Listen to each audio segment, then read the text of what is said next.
Chapter 39:72. Hearing this, Fengjiu looked at him and nodded. Yes, let's go back once we're done. She also wanted to bring the two children back to meet her parents and grandfather. Now that she had obtained the ancient golden lotus, although she could not merge with it, she had obtained an unexpected surprise here. Emo Chen was still alive in this world. To them, this was the best news, the best surprise. In a house, opposite a monk sat a Taoist with a sage-like demeanor. The two of them did not sleep in the middle of the night. Instead, they sat in the courtyard with a game of chess and 2 cups of hot tea in front of them. You knew there would be trouble, so you hid here? The Taoist stroked his beard and smiled at the monk in front of him.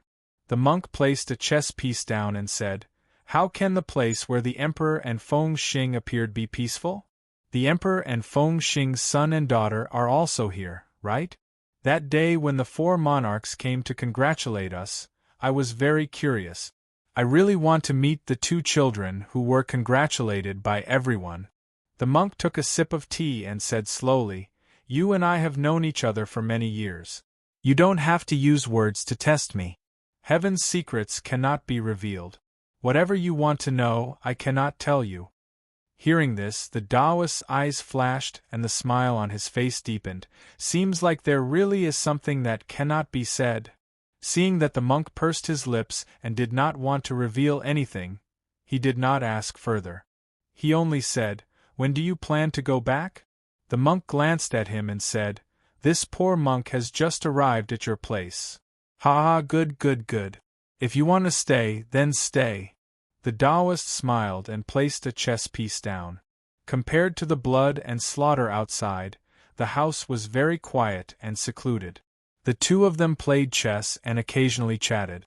It wasn't until the next morning that the monk stood up and said, "This poor monk will take his leave." Hearing this, the Taoist was stunned. "You're leaving?" He looked at him strangely and said, "Didn't you just come? Why do you want to leave? Let's go and take a look." As the monk said this, he put his palms together and bowed. When he turned to leave, he stopped and looked back at the Taoist, saying, "Don't follow me." Hearing this, the Taoist was stunned for a moment. Then he laughed, "Good, good, good, I will send you out." As he said this, he stood up to send him off. Because of the battle last night, many families and cultivators in the city had their eyes on the inn. However, no one dared to offend or inquire about it. They only knew that last night the infamous Demon King and the master behind the auction house had been killed in this place. Firstly, they were surprised that the owner of the auction house was so powerful. Secondly, they were shocked that someone could kill both the Azura King and the owner of the auction house. This level of strength shocked everyone in the city. They didn't dare to approach, but they also looked at the ruined inn from a place not far from the inn. No one dared to take half a step within 10 meters of the inn until they saw a monk leisurely walking towards the inn. Does that monk want to die? Why is he going to the inn? A cultivator standing far away stared at the monk. Chapter 39:73. This monk seems to have followed these people into the city last time, a cultivator whispered. Yes, I seem to remember it too. He should be with them. Who is this monk? He seems to be a monk from the Million Buddhist sect. The whispers of the crowd did not make the monk react at all. He walked slowly to the front of the inn step by step and entered. Master is back. Du Fan looked at him with a smile. We wanted to send you a message because my master said that he was ready to leave. The monk put his palms together and returned the greeting, saying, How are the benefactors? Haha, certainly not as good as you. Du Fan said with a smile, his eyes lingering on the monk. The monk seemed to know what would happen. As soon as he entered the city, he said that he was going to visit an old friend. After the matter was settled, he came back. Ba, the monk murmured softly. Master is here. Fengjiu came out from the second floor and said with a smile, It's so early. Master, you haven't had breakfast yet, have you? The monk looked up at Fengjiu and saw that there was a bit of evil spirit on her. He withdrew his gaze and murmured softly, Ba. I'm relieved to see that you are well. Hearing this, Fengjiu raised her eyebrows and chuckled. Master, you said that there would be a bloody disaster on this trip. Are you referring to last night? The monk put his palms together and shook his head gently, saying, No. Fengjiu smiled and walked down the stairs. Yes, I only suffered some superficial wounds last night. If you said that there would be a bloody disaster and asked me to be careful, it would naturally not be at this level. She slowly walked in front of him with a smile on her face. She said, I really want to know what kind of thing will cause me a bloody disaster. Heaven's secret cannot be revealed, the monk said slowly. Fengjiu smiled and said, Master, sit here. I'll get them to prepare breakfast for you.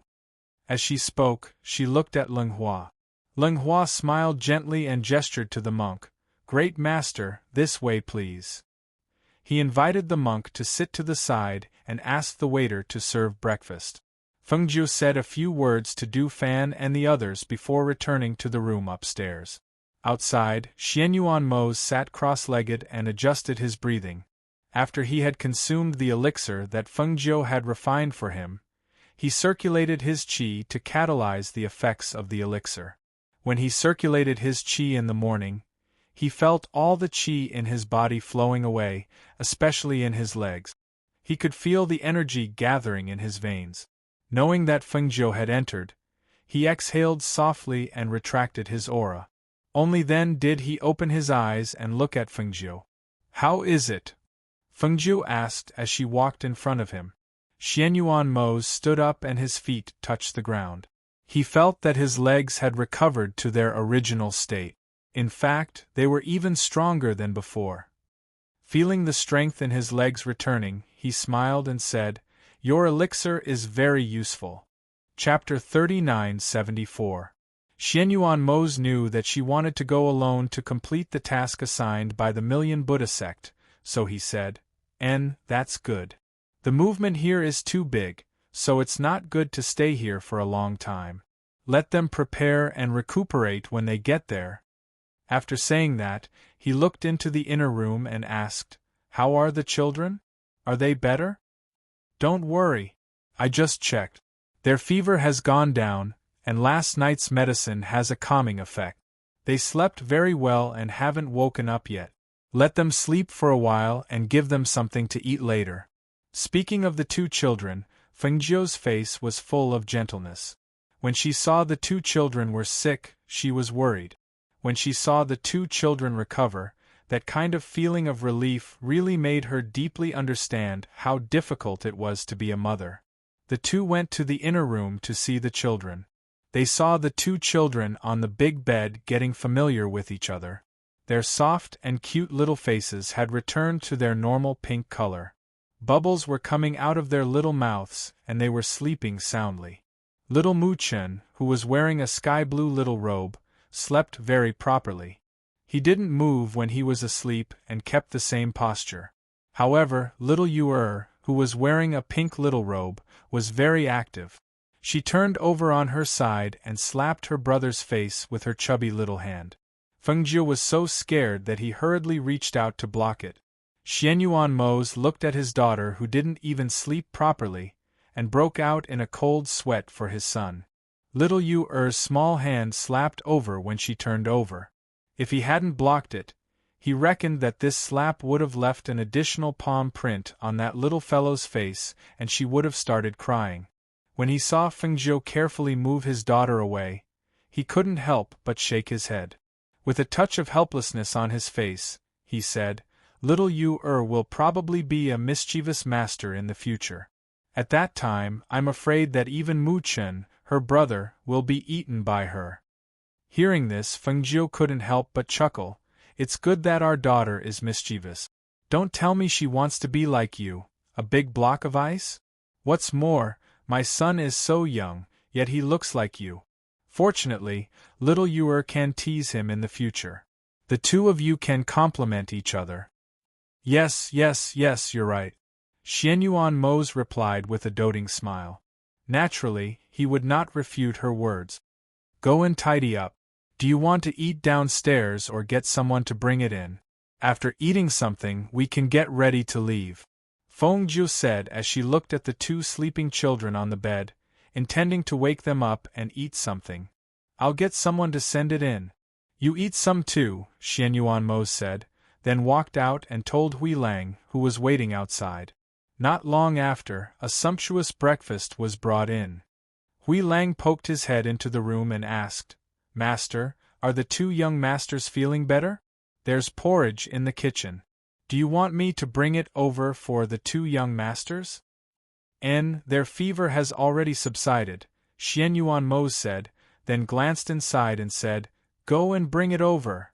Okay, Hui Lang replied and hurriedly retreated to the kitchen to bring in the porridge. Chapter 3975. Xianyuanmo, who was at the side, saw that the two children were full of energy and revealed a faint smile. He reached out to rub his daughter's hair and saw the little fellow poking her head out from her mother's embrace.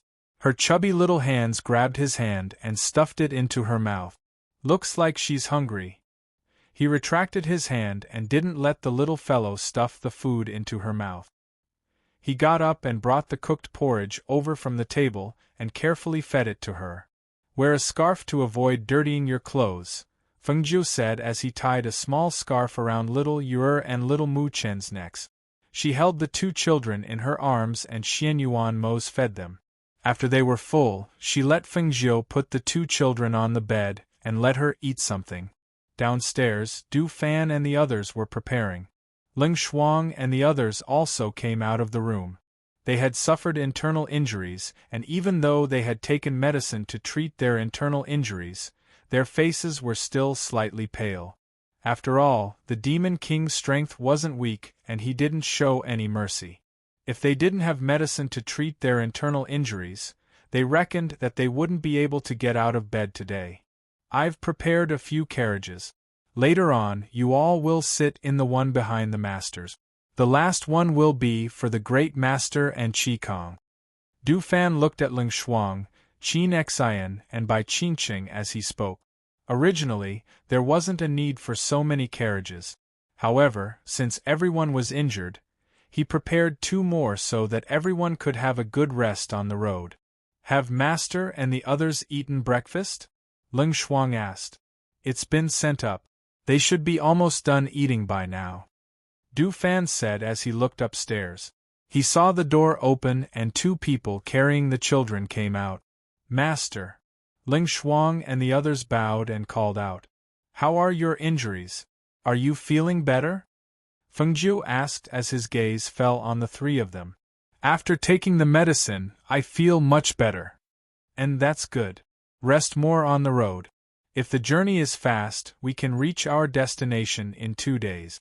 Fengjiu carried the children in his arms and went downstairs with Xianyuanmo. When they arrived downstairs, they saw that the Great Master was already sitting at the side chanting scriptures. They smiled and called out, Great Master, we should set off.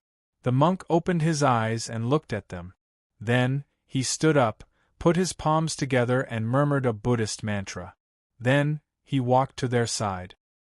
His gaze swept across the faces of the 2 cute children in their arms before he retracted his gaze. Fengjiu didn't notice. He just let Ling Shuang and the others get on the carriages first. Then, he walked with Xianyuanmo to the carriages and listened to Du Fan and the others.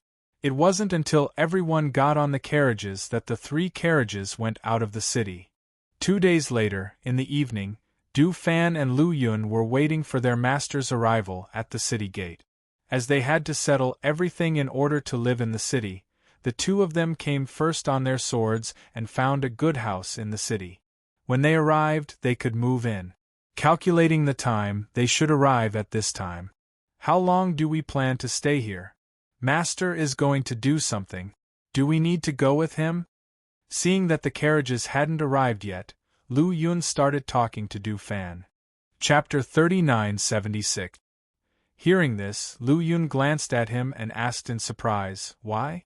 Do you think it will take a long time for Master to help the Million Buddha sect? This is just one of the reasons. After all, if it is not really difficult, they can handle it by themselves. Why do they need Master to help them? What's more, the monk's strength is not low. Du Fan said slowly. He closed the fan in his hand and held it behind his back. His eyes flashed slightly, and he said, "As for the second reason, this area is now ownerless, and Master is here. Since we are here, how can we not take it? Based on Master and the Yama Lord's power, it won't be difficult for them to take over this place. However, Master's powers have yet to return to their peak. If you really want to do this, I reckon that you'll have to stay here for a while." As soon as Lu Yun finished speaking, he saw a carriage not far from the city slowly approaching. Looking at the carriage, he smiled and said, "Look, Master and the others are here." Du Fan looked out of the city with a smile on his face and said, "It's earlier than expected. I guess they didn't have much rest on the way. Fortunately, we have tidied up the house, so they can rest when they come." While talking, the two men stepped forward to take them into the city. Unexpectedly, before they left the city, the 3 carriages that were about to enter the city were stopped by the guards in the city. Seeing this scene, the 2 men looked at each other and quickly stepped forward.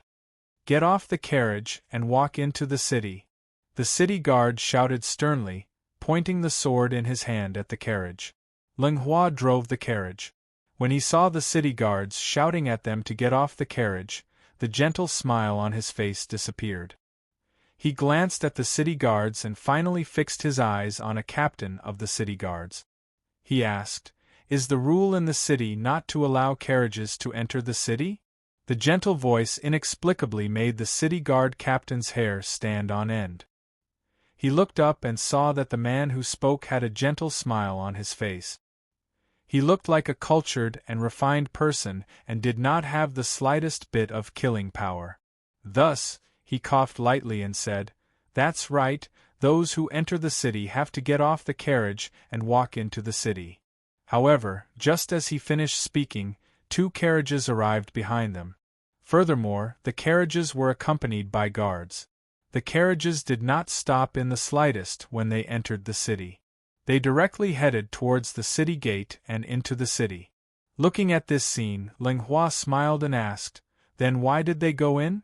The captain of the city guards frowned and said, "How is that the same? How is it different?" Ling Hua asked, "You are from outside the city, but they are aristocratic families in the city. The carriages all have the symbol of aristocratic families. As long as you are a member of an aristocratic family in the city, you can naturally ride a carriage into the city. The rule of getting off the carriage and walking into the city is only for outsiders." As the captain of the city guard spoke, he saw that the people in the 3 carriages did not get off and were still blocking the city gate. His face immediately darkened with displeasure. "Hurry up and get off the carriage, otherwise turn around and leave." His arrogant words were harsh. He clearly thought that they were ordinary people from outside the city. Ling Hua and the others all had their auras restrained. If one wasn't a true expert, they really wouldn't be able to see through their true strength. Chapter 3977. What's going on? Why are you blocking the way? Can't you see that you're blocking the way in and out? A displeased voice sounded from behind Ling Hua's carriage. Outside the city gates, a luxurious carriage was preparing to enter the city. However, because Ling Hua's carriage was blocking most of the city gates, the other side was empty and there were some commoners walking in and out. This way, the luxurious carriage was half blocked from entering the city. After all, this carriage wasn't as low profile as the previous carriages. Not only was this carriage luxurious, it was also larger than a normal carriage by half, which was why it couldn't enter the city. On the left, right, and behind the carriage there was a group of 30 or so people. These people were travel-worn and seemed to have just returned from somewhere else. There was a trace of exhaustion on their faces. At this moment, they were blocked at the city gates and couldn't enter. All of their expressions were somewhat unsightly. When the city guard captain saw the symbol on the carriage, his expression changed and he immediately shouted, "Quickly get off the carriage! Take the carriage away and don't block the way here." No matter how good Ling Hua's temperament was, he couldn't help but become angry at this moment. Just as he was about to get angry, Du Fan's laughing voice sounded from the front. I was wondering what was going on. So it's because of this that you're not allowed to enter the city in a carriage? Isn't this too discriminatory? Du Fan walked forward and lightly fanned his chest with the fan in his hand. Perhaps it was because she heard his casual and laughing voice, but the woman who was originally lying listlessly on the soft couch in the luxurious carriage immediately sat up. She stretched out her hand to lift the curtain and look forward, wanting to see who exactly was speaking. However, her line of sight was blocked by the carriage in front of her. She couldn't see what the person who spoke looked like, but she was surprised to see Wei Feng and Luo Yu sitting in the carriage to the side. The two of them had temperaments that were different from ordinary noble young masters and couldn't help but attract the woman's gaze. Her eyes lit up as she stared at the two of them with a love-struck expression. Young Mississippi," the maidservant who was waiting on the side called out softly while secretly pulling on the corner of the woman's clothes. She looked at the master who had a dark expression with some worry. She only felt that the atmosphere in the carriage had suddenly become oppressive, causing her to become somewhat restless. "What are you doing? Get lost." The woman angrily swung her hand with such force that the maidservant was flung to the other side of the carriage. Hiss! The maidservant hit her forehead and sucked in a breath of cold air from the pain. She felt something warm slide down her forehead. She touched it with a trembling hand and found that it was bleeding. The maidservant didn't dare to speak. She just shrank to the side and hurriedly covered the wound with a handkerchief. "Sit back down." The middle-aged man sitting in the carriage shouted angrily. Perhaps it was because of the anger in his voice that the woman had no choice but to withdraw her gaze. She glanced at her father and sat back down unwillingly. "Father, why are you yelling at me? I'm just taking a look. I'm not going to take him back." The woman puckered her lips as she spoke, and her gaze was still slightly reluctant to part with the window that she'd opened up a fine slit, and it descended onto Wei Feng and Luo Yu. Chapter 3978. The two of them looked at each other, and their attention was drawn back by the previous words. "I'm talking to you. Hurry up and get off the carriage, or turn around and leave, don't." Before the guard could finish his words, he was sent flying by the fan in Du Fan's hand. Du Fan was fanning himself with the fan in his hand as he slowly walked to the side of the carriage. He looked at the guard captain who had been sent flying by his fan and said, "I'm a person who likes to use violence when I can't reason with him. You don't mind, do you?" The city guard captain felt his entire body fly out and hit the city wall before bouncing back and falling to the ground. He felt as if all the bones in his body had been broken. The pain caused his entire face to contort, and he was unable to speak for a long time. After a while, he spat out a mouthful of blood and glared at Du Fan. He shouted at the surrounding guards, "What are you waiting for? Go!" The guards were hesitant at first, but when they heard his words, they immediately rushed forward and attacked them with the sharp blades in their hands. In the luxurious carriage, the woman jumped up excitedly. "They're fighting! They're fighting!" She jumped out of the carriage almost as soon as she heard the fighting outside. She was so fast that even the middle-aged man sitting in the carriage couldn't catch her. "Damn it! Yi Fei! Come back here! Catch her and bring her back here!" The middle-aged man shouted angrily, but he only saw the figure fly out like a butterfly and pounce forward. Du Fan waved the fan in his hand, and a sharp airflow came out, sending the city guards who were pouncing forward flying. He lifted his leg and kicked one of the city guards, which happened to press down on the city guard captain who was just about to stand up, causing him to cry out in pain and fall back down. Feeling a gust of wind behind him, the moment Du Fan turned around, he pulled the city guard in front of him and attacked backward. He planned to use the sharp blade in the other party's hand to attack the person behind him. However, he did not expect that when he turned around, what he saw was a girl with a red birthmark on her face who was dressed like a butterfly. The woman lost her balance as she dodged the guard behind her and fell towards him. It wasn't that he wanted someone to attack him from behind, but he had already pulled that person and threw out an attack. It was too late to retract the sharp blade that was flying towards the woman. In order to avoid harming innocent people, he immediately shifted his steps and moved to the side. He reached out and grabbed the woman's waist. With a turn of his body, he brought her along and avoided the sharp blade attack. Ah! The girl seemed to have been startled, and her clear eyes blinked as she looked at Du Fan. Her eyes did not have the same infatuated expression as when she was leaning against the car window to look at Luo Yu and Wei Feng. However, in an instant she reached out and wrapped her arms around Du Fan's neck, and pressed her head against his chest like an infatuated fool. "Thank you for saving me, young master. This little girl has no intention of repaying you, and is willing to repay you with my body." Her sweet voice was so coquettish that it could drip water, causing Du Fan to have goosebumps all over his body. He was originally still staring at the girl's eyes, but he did not expect that the girl would bury her face in his chest in the next moment, making a bashful expression, which really scared him quite a bit. "Miss, the patriarch wants you to go back." A few guards caught up, and their eyes carried a bit of disgust as they watched the girl throw herself into the man's arms. "No," the girl said stubbornly in a loud voice, her hands still wrapped around Du Fan's neck. Chapter 39-79. Du Fan had practically allowed the woman to get close to him. No, it was he who had wrapped his arms around the young lady's waist. However, this young lady was a bit too ugly. Although her figure wasn't bad, the red birthmark on her face had practically covered half of her face.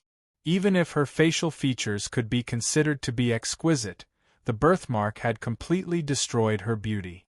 Coupled with her gaudy dress, it truly caused others to be unable to help but avoid her. The fan in Du Fan's hand tapped the woman's acupuncture point, causing her to let out a low cry as her hand went numb. In the next moment, her entire body was blown away by a force, and her figure fell backwards. When the guards saw this, they took a step back in unison and allowed the woman to fall to the ground.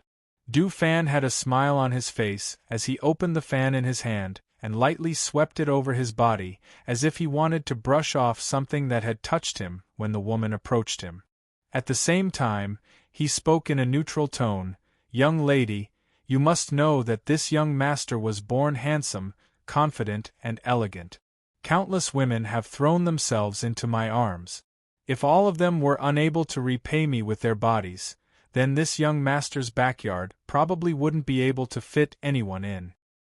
Young lady, the patriarch has asked you to go." Only then did the guards step forward and carry the woman towards the carriage. "Presumptuous! Who allowed you to carry me away? Let go! Let go of me!" the woman shouted as she raised her leg to kick them. However, at this moment, she saw her father walk out from the carriage and shout angrily, "Haven't you caused enough trouble?" Luo Yu and Wei Feng looked at the luxurious carriage with spurious smiles on their faces. After they saw the woman being carried onto the carriage, the two of them withdrew their gazes and looked forward. Besides the city guard captain, all the other city guards had fallen to the ground. Thus, they drove the carriage towards the city, and Du Fan and Lu Yun led the way to the new residence. Along with their departure, the luxurious carriage behind them followed them into the city. However, after the middle-aged man entered the city, he glanced at the people on the ground and frowned, and then he looked towards the direction the carriages had vanished in before heading into the city. After they entered the city guard captain that had rushed over after hearing the news led a group over. When he saw the injured person, he asked in a low voice, "What happened?" The city guard captain was supported up by two city guards, and he forcefully endured the discomfort in his body as he reported the matter to the city guard captain. In the end, he said, "Guard captain, these people must be dragged out. Otherwise, they might cause some trouble in the city. Moreover, this subordinate doesn't think they're good people." The city guard captain immediately ordered the group behind him when he heard this. Search for them. Yes. The city guards replied before swiftly heading into the city. On the other side, Du Fan led them to a residence, and then he opened the carriage door to invite Feng Jiu and the others to disembark while he said with a smile, Master, Yama Lord, the environment of this residence can be considered to be good. This area isn't the central area, and it's comparatively quieter. Everything in the residence has been arranged, so you can rest once you enter. Xianyuan Mose and Fengjiu disembarked with the child in their arms, and they sized up the residence before striding in. The people behind them successively disembarked from the carriage and followed them in. The monk walked behind them, and he glanced at the residence before following them in. Chapter 3980. Open the door. Open the door quickly. A group of city guards banged on the door of Fengjiu's residence and shouted. Because a large group of people had gathered early in the morning, the people around all stuck their heads out to see what was going on. Hearing the commotion outside, Du Fan, who had woken up early, said goodbye to Ling Hua, who was preparing breakfast in the residence. Then, he climbed over the back wall and left. Qi Kong was woken up by the commotion and was about to go out to take a look when he saw Ling Hua carrying the cooked porridge to his sister and by Qingqing. Seeing him, Qi Kong smiled and said, Why are you up so early? You even cooked porridge? I'm used to waking up early so I can't sleep. Ling Hua smiled and said, I'm bringing the cooked porridge to my sister and the others. Oh right, don't worry about the commotion outside. Du Fan went out and will be back soon. Hearing this, Qi Kong nodded and said, Okay, I know. But if this continues, it will probably wake the master and the others up. I'll go set up a soundproof enchantment in front. As he spoke, he walked forward. Seeing this, Ling Hua called out, Breakfast is in the kitchen. If you're hungry, go eat first. Okay, I know. Qi Kong waved his hand and replied without turning around. In a guest room, the monk had woken up early to chant sutras. Hearing the commotion outside, he only paused for a moment, then closed his eyes and continued chanting. After some time, the commotion outside disappeared. About 7 o'clock in the morning, the monk got up and walked out. He saw Du Fan, Qi Kong, and the others sitting at the table and chatting. Master, you're here. Sit. Du Fan smiled and invited him to sit down. He poured him a cup of tea and said, Grandmaster, the place you mentioned can be considered a hidden sect here. When I went out this morning, I asked around. Even in this city, very few people know about that place. Du Fan paused. He looked at the monk and said, However, I've also speculated during this period. Since they can take the 2 treasures from the myriad Buddha sect and prevent your people from directly taking them back, I think the strength of this hidden sect must be very strong, right? He picked up the teacup and took a sip. Then, he put down the teacup and gently turned the teacup with one hand. He said, I heard from Ling Hua that the great master said that my master would encounter a bloody disaster this time. Last time, even though his opponent was the Azura King, my master only suffered some superficial wounds. I don't think it would be the bloody disaster that the great master spoke of, right? Could it be that this bloody calamity is due to this hidden sect? Ba. The monk murmured and did not say anything more. However, his attitude made Du Fan and the others faintly guess. At this time, Hui Lang came over with a yawn. When he saw them all here, he said, You all got up very early. As he spoke, he sat down at the side and poured himself a cup of tea. Suddenly, he glanced outside and asked as if he had just realized something, Huh? I heard someone knocking on the door this morning. Why is there no sound now?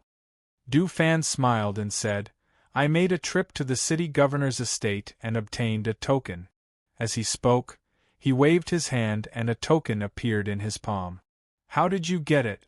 You didn't steal it, did you? Hui Lang asked with his eyes wide open. Chapter 3981. Hearing this, Hui Lang grinned and said, That's enough. What do you mean the city lord gave it to you? You probably got it by force like last time, right? I didn't get it this time.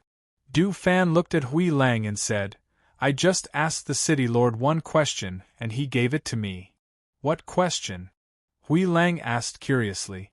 Du Fan smiled and said, I just asked him if he knew about the Demon King and the Divine King behind the auction house being killed. Hui Lang was stunned and then laughed. I see. Ha ha ha ha ha. They chatted for a while. Seeing that Fan Lin was not here, Hui Lang asked, Why don't I see Fan Lin? Hasn't he woken up yet? Chi Kong heard and said, He has woken up, but he went to Qin Xian's place. They didn't know how the two of them got together, but they thought highly of them. After all, the two of them were a good match and they knew each other well. Oh, he went to Qin Xian's place. Hui Lang nodded and asked, Hey, how are Ling Shuang and Qingqing's injuries? Are they better? Ling Hua said gently, My sister and the others are much better. They also took some pills this morning. There's nothing else to do here, so I let them heal their internal injuries first. Yes, that's what I should do. Their health is the most important thing. Hui Lang said and asked about other things. It was close to noon when they saw their master and little masters coming out. Xianyuan Mose and Feng Jiu brought the two children out for a walk. The two little fellows had eaten and slept enough, so they appeared to be very energetic. As soon as they saw the new residents outside, they giggled. When they passed by the garden, they saw butterflies flying and reached out their little hands to catch them. Because it was their first time here and they were still injured, Feng Jiu was not in a hurry to leave. Instead, she stayed with her child for a few days. One morning after a few days, she went to the monk's courtyard. Master. Feng Jiu looked at the monk who was sitting cross-legged in the courtyard chanting scriptures. He walked in and stopped beside him. Benefactor, you're here. The monk opened his eyes and glanced at her. He got up and invited her to sit at the table at the side. After the two of them sat down at the table, Feng Jiu said, Great Master, I'm preparing to leave tomorrow. I came to inform you today because I wanted you to wait here in this house. I'll be back when I'm done. The monk glanced at her and said, Patron, this penniless monk will go with you.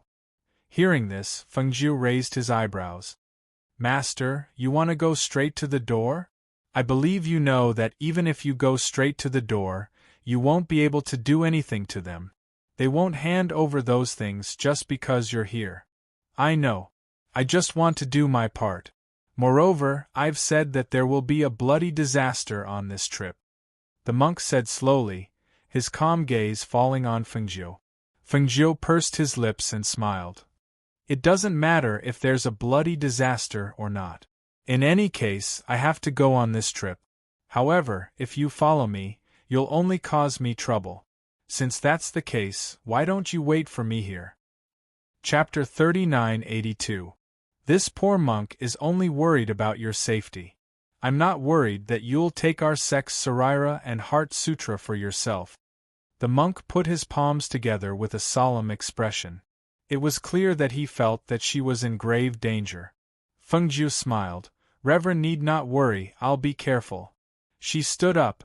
I won't disturb Reverend's meditation any longer. I'll come back to see you after I've retrieved the items. Seeing her like this, the monk sighed inwardly. He stood up and put his palms together. Amitba. Almsgiver, please be careful. The next morning, when Feng Jiu was about to leave, she summoned Fire Phoenix from the space and had it stay behind to protect the two children. Xianyuan Mose didn't approve of this. You'll be going alone this time. With Huafeng by your side to protect you, I'll be more at ease. As for here, you don't have to worry. I'll take good care of the child.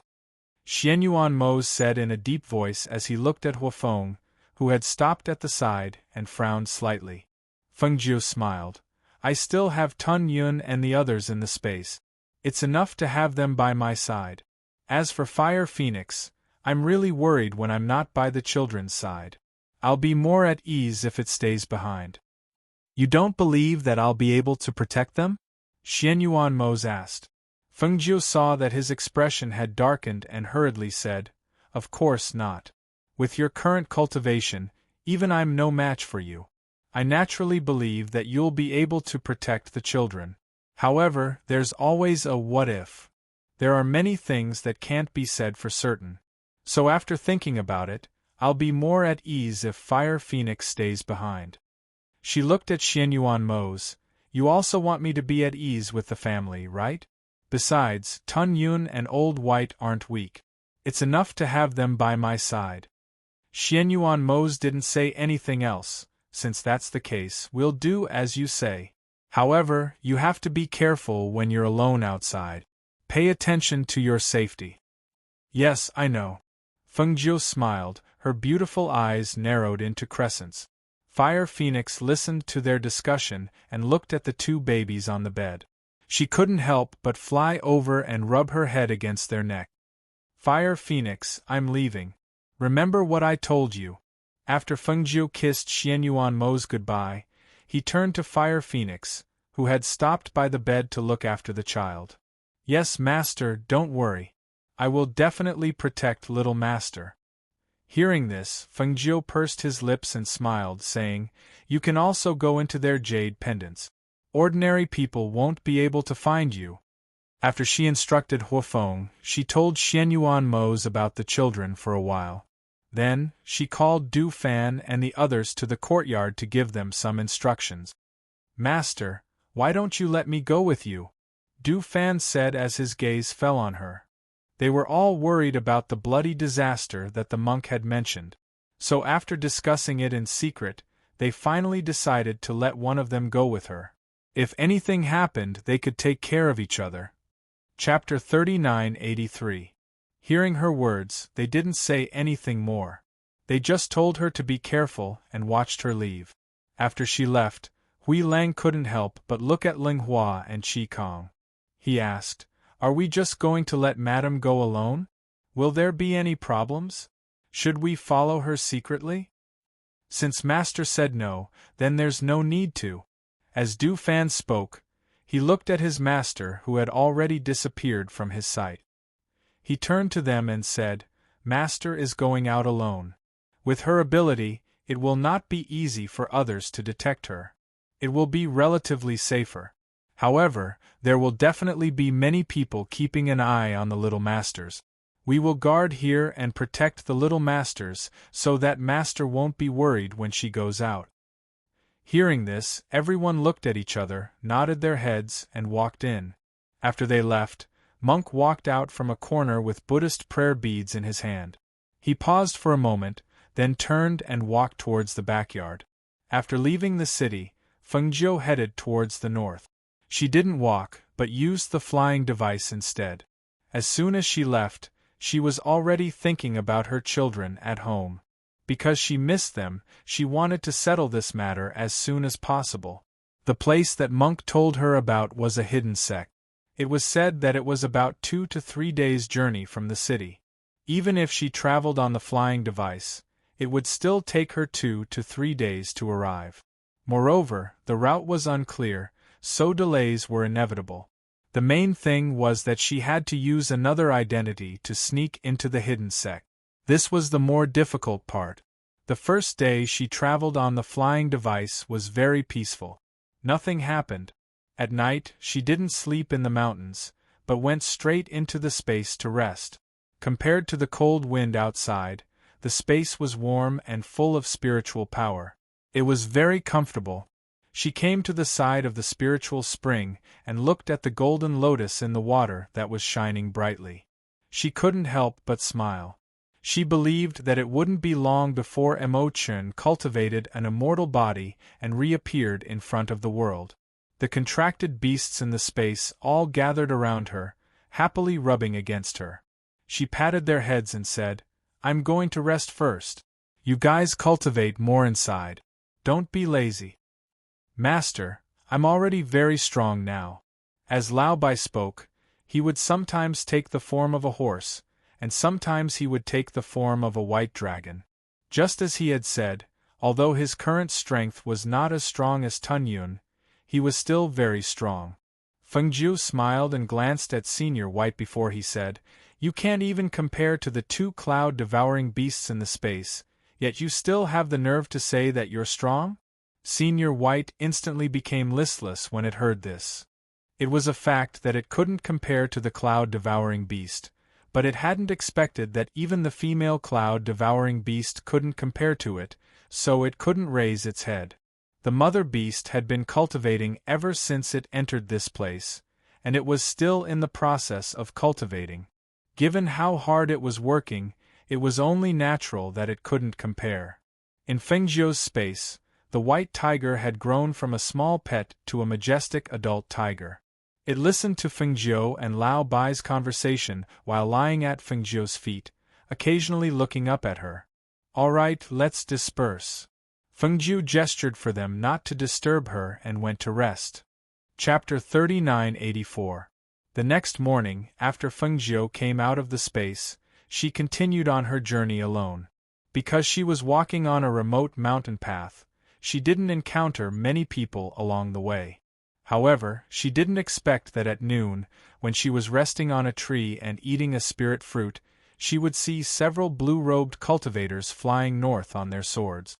Seeing this, her eyes flashed and she immediately ate the spirit fruit before quietly following behind them.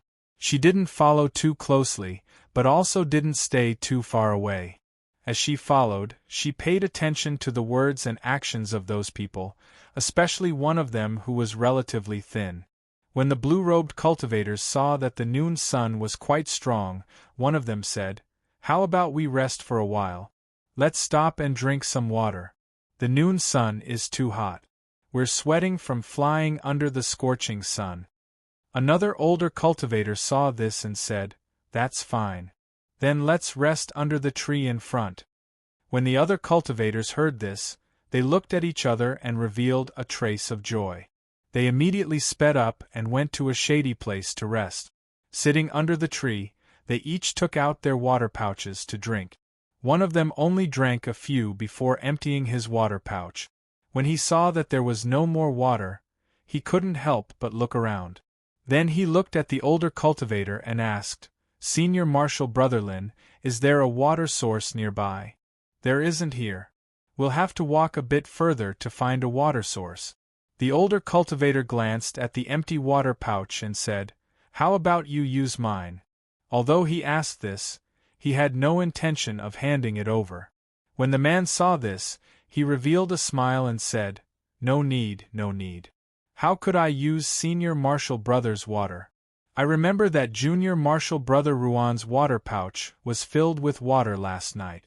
I think there should still be a lot of water left, right, Junior Marshal Brother Ruan?" He looked at the thin man who sat to the side and didn't say anything. He stared at him with a fake smile.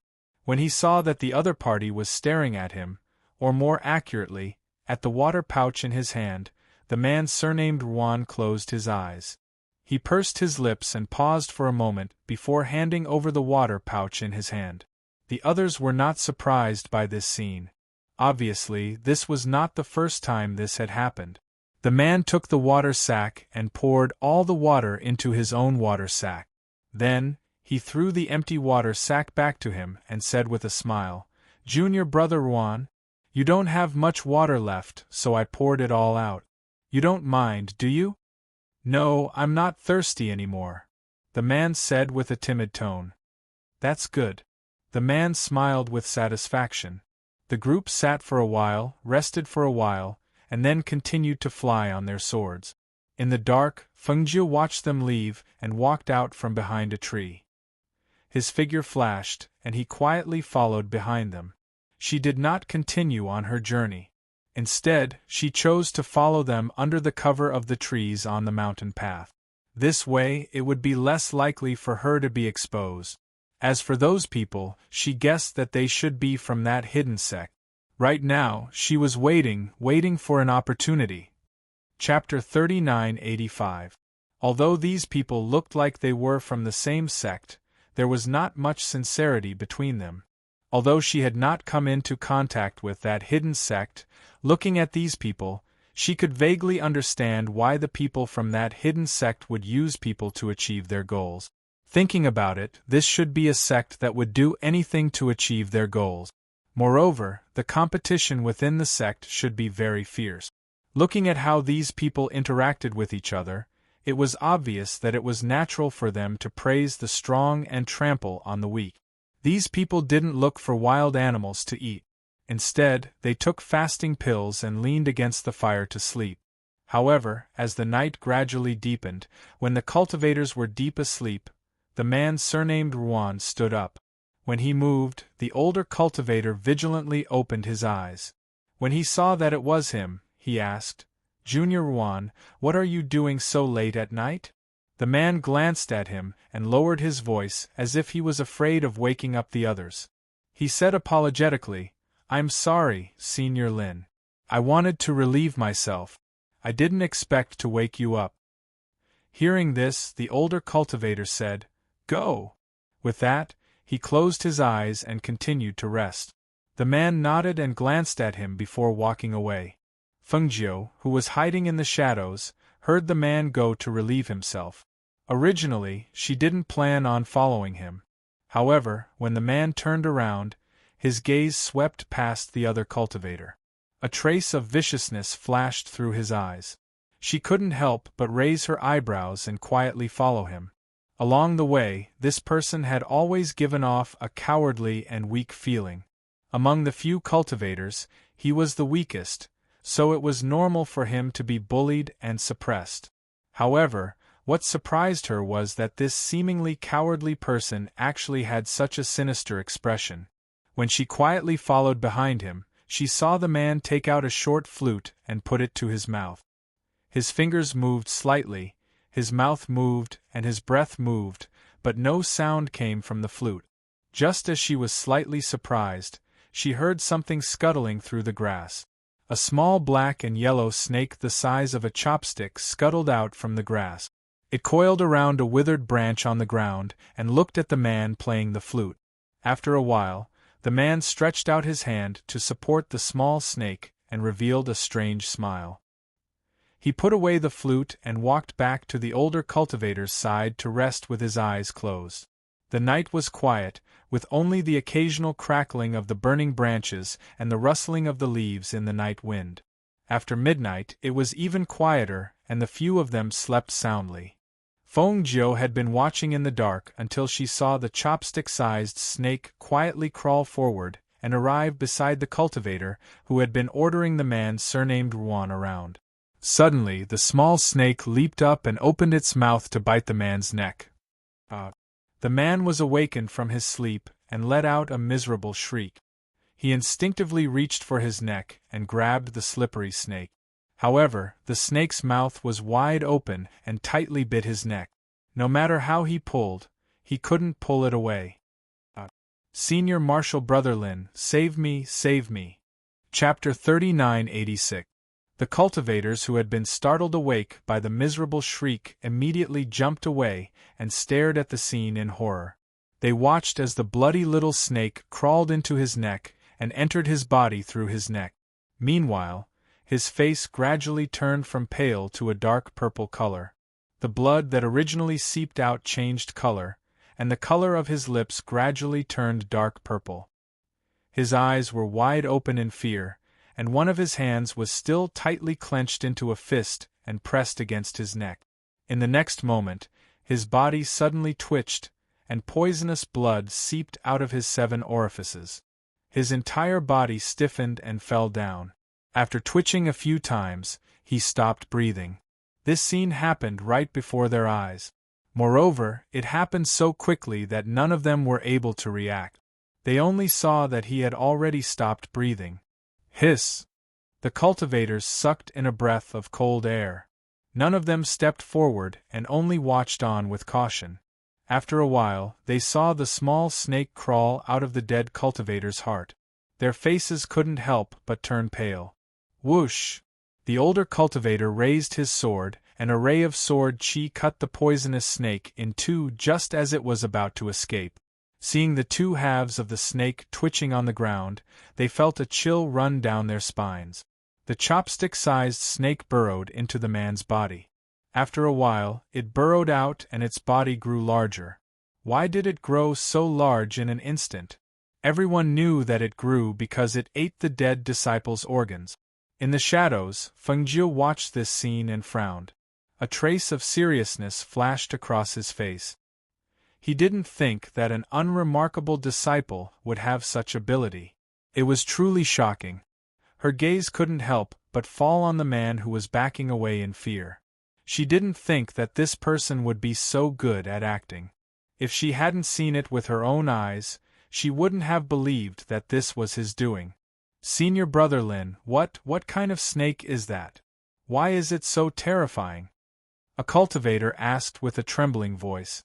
Just a moment ago, the person beside them was still alive. But now, he had died in such a terrifying manner. It truly shocked them.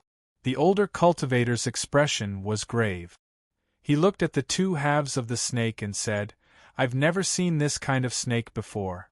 However, from this, it seems that this snake is extremely poisonous and very bloodthirsty."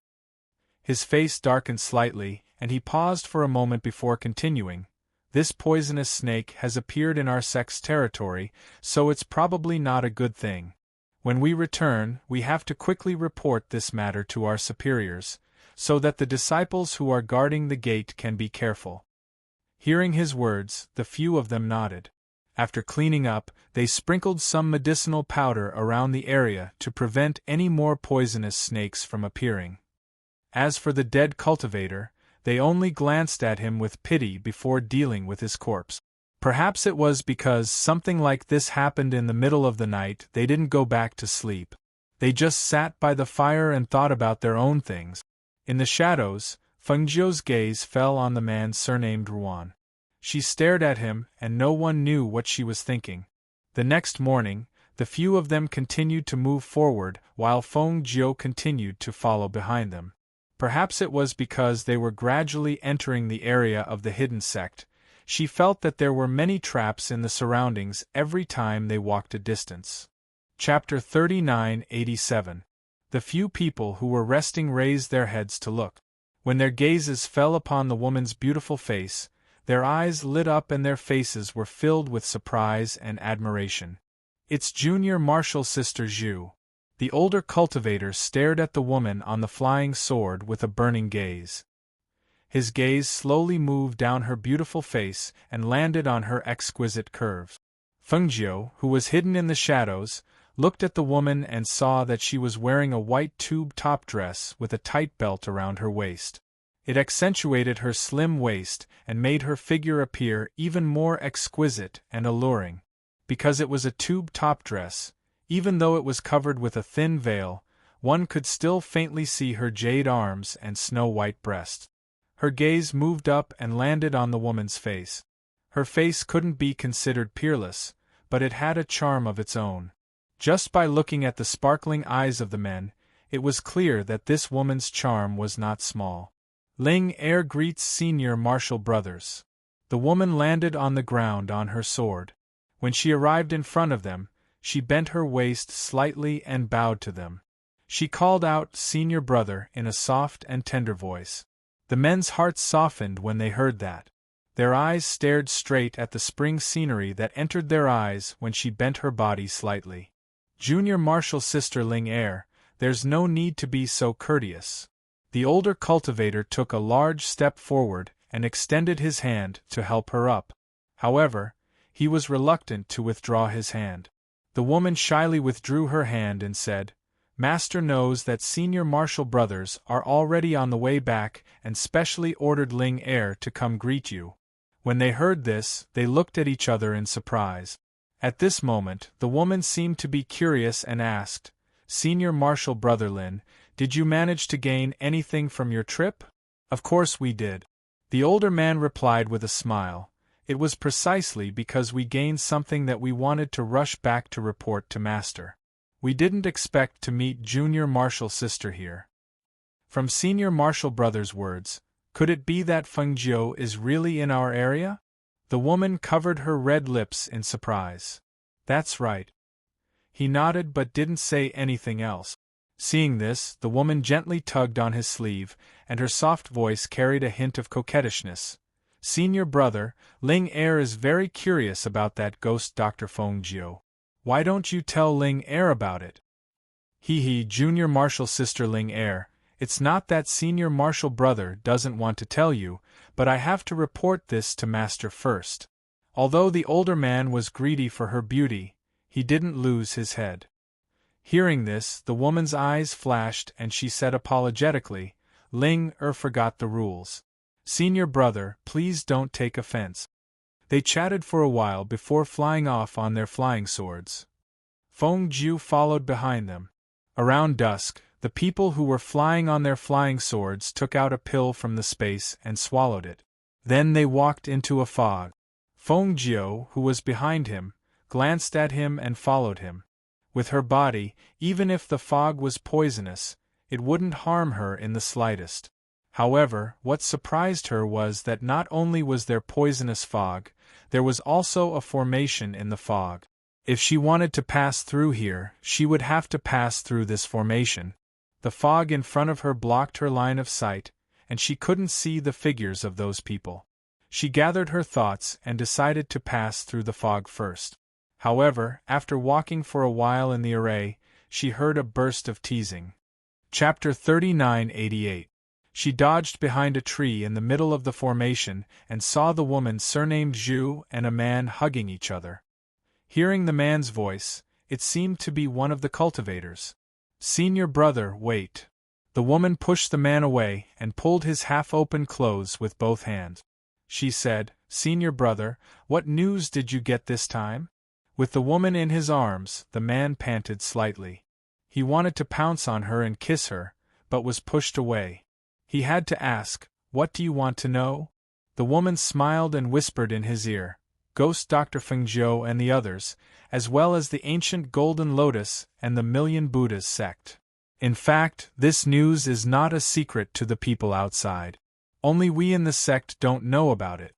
As the man spoke, he held the woman's waist and said, Ghost Dr. Feng Jiu and the Azure Dragon Sovereign are here, as well as their twins. According to the latest news, Lord Azura and another divine king met and fought with them, but they died tragically in their hands.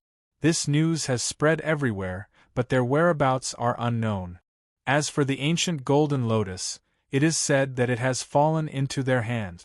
The Million Buddhas sect has not done anything, so I don't know what they mean. Hearing this, the woman's eyes flickered slightly. You don't know where they are? No, I won't lie to you about this. The man continued, after they killed the Azura king and the others, they disappeared without a trace, and no one dared to follow them. Furthermore, we didn't go out for long this time, so we hurried back to report to Master after hearing the news. As his voice fell, the man said again, Junior sister, can you listen to me now? As he spoke, he lowered his head and leaned forward. The woman smiled and let the man take advantage of her for a while. Then she pushed him away and said, Senior Brother, don't worry. We are about to return to the sect. When we arrive, I will find you. It's not good to be here now. Senior Brother Lin will come to find us when he sees that we are missing, lest they find us. The man was a little unhappy, but when he heard that she would come to him after returning to the sect, his eyes suddenly lit up. You will really come to me after returning to the sect? Of course. The woman smiled and tapped his chest. She stood on her tiptoes and kissed him. Then, she adjusted her clothes and said, I'll go back first. You can come back later. Okay, the man answered with satisfaction. After watching her leave, he walked back after a while. Feng Jiu, who was hiding in the shadows, raised his eyebrows and walked out. He felt that the people of this hidden sect were not to be trifled with. She slowly walked forward and circled around the array. When she was about to exit the array, she saw that those people were resting not far away. Seeing this, she returned to the array. Because they were resting in the mountains, the sky gradually darkened. The cultivators ordered the man surnamed Ruan to pick up some branches. Feng Jiu, who was inside the array, saw the man walk away. Her eyes flashed and she immediately left from the other side and quietly followed the man. At this moment, the man surnamed Ruan had walked quite a distance and turned back to look at the people resting. A trace of ruthlessness flashed through his eyes. He picked up some branches in the mountains and walked back. This caused Fengjiu, who was about to attack, to miss the opportunity and could only wait. Chapter 3989. The man ordered as if it was a matter of course. He threw his empty water bag to him and said to the people beside him, "You guys should be almost out of water, right? Although we said that we can return to the sect tomorrow, it's still better to prepare some water so that we can drink at night when we're thirsty." Yes, I'm also out," another person said and handed his water bag to the man. He smiled and said, "We'll have to trouble you, Junior Wan. This area is our territory. Just walk straight in that direction and you'll see the water source," the older cultivator said and handed his water bag over. After receiving their water bags, the man stood up and said, "Then I'll be right back." As he said that, he carried the water bags and walked towards the water source. The water source was slightly further away from where they were resting. When he reached the water source and bent down to fill it with water, the reflection of a figure in the water shocked him. When he instinctively turned around, what greeted him was a heavy blow and he fainted. Fengjiu caught the person who fell. She wasn't afraid that he would make a sound when he fell to the ground. Instead, she tightly grabbed his neck and broke it with a crack, causing him to lose all signs of life in an instant. A trace of blood flowed out from the corner of his mouth.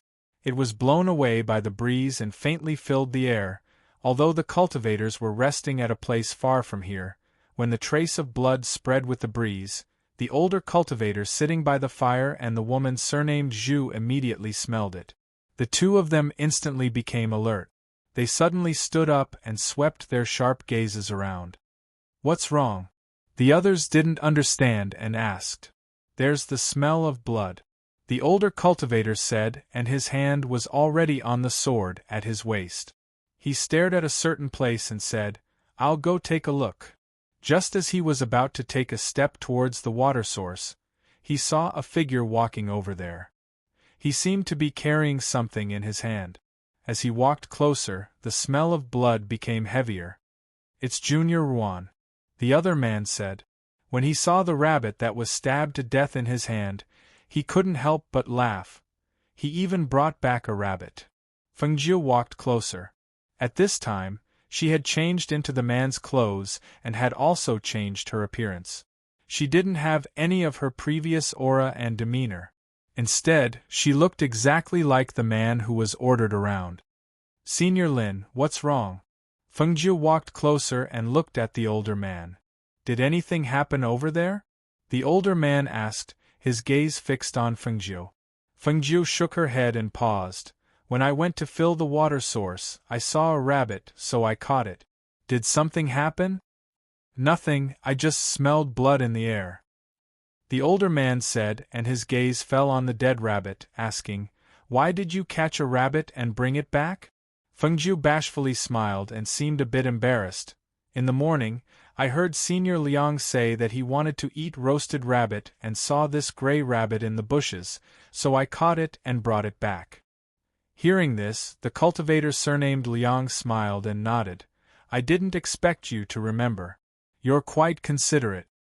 Chapter 3990. Fengjiu responded and took the rabbit to a nearby place to clean it. After cleaning it, he roasted it over the fire. Seeing his skillful movements, one of them smiled and said, "We didn't know Junior Wan had such skills." Hearing this, Fengjiu's heart skipped a beat. However, he didn't show it on his face and said, "I know a little. I'm not good at it, so it won't taste good. I hope Senior Marshall brothers don't dislike it." Their attention wasn't on Fengjiu. Instead, they surrounded the woman surnamed Zhu and talked to her. Fengjiu followed her observation and acted like the man surnamed Ruan. He tried his best not to reveal any flaws. That night they rested and she rested as well. Everything passed peacefully until the next morning. Everyone woke up early and continued to walk forward. Around 7 in the morning, they walked up the mountain stairs and arrived in front of the gate of the hidden sect. Fengjiu only took a quick glance before following them into the sect. After entering, the woman surnamed Zhu bid farewell to the few of them before leaving. The older man said to the few of them, "Come with me to report to master." Yes. The few of them replied and followed behind him. In order to prevent others from discovering that she was an impostor, she didn't look around as she walked. She only listened more and spoke less. This was in line with the man's words and actions. The few people didn't find it strange and continued to talk about their own things. No one paid attention to her. When they arrived at the waist of a mountain, they followed the older cultivator into a courtyard and respectfully bowed to the tightly shut door. Disciple greets master. The older man bowed and raised his head to look at the tightly shut door and said, "Disciple didn't disappoint. I've completed the task master gave me. Come in." An old voice came from the tightly shut door. Then, the tightly shut door opened with a creak, as if it was pulled open by someone from the inside. The older man happily stepped forward and walked in. Then, the door closed. No one knew what they were doing inside. After about the time it took for a stick of incense to burn, the door opened again. This time, the older man walked out with a happy expression. After looking at the few people, he gave them the pills in his hand. "These are from master. He wants you to go back and cultivate well. Strive to break through again," the older man said as his gaze swept across the pills in their hands. "Go back and have a good rest."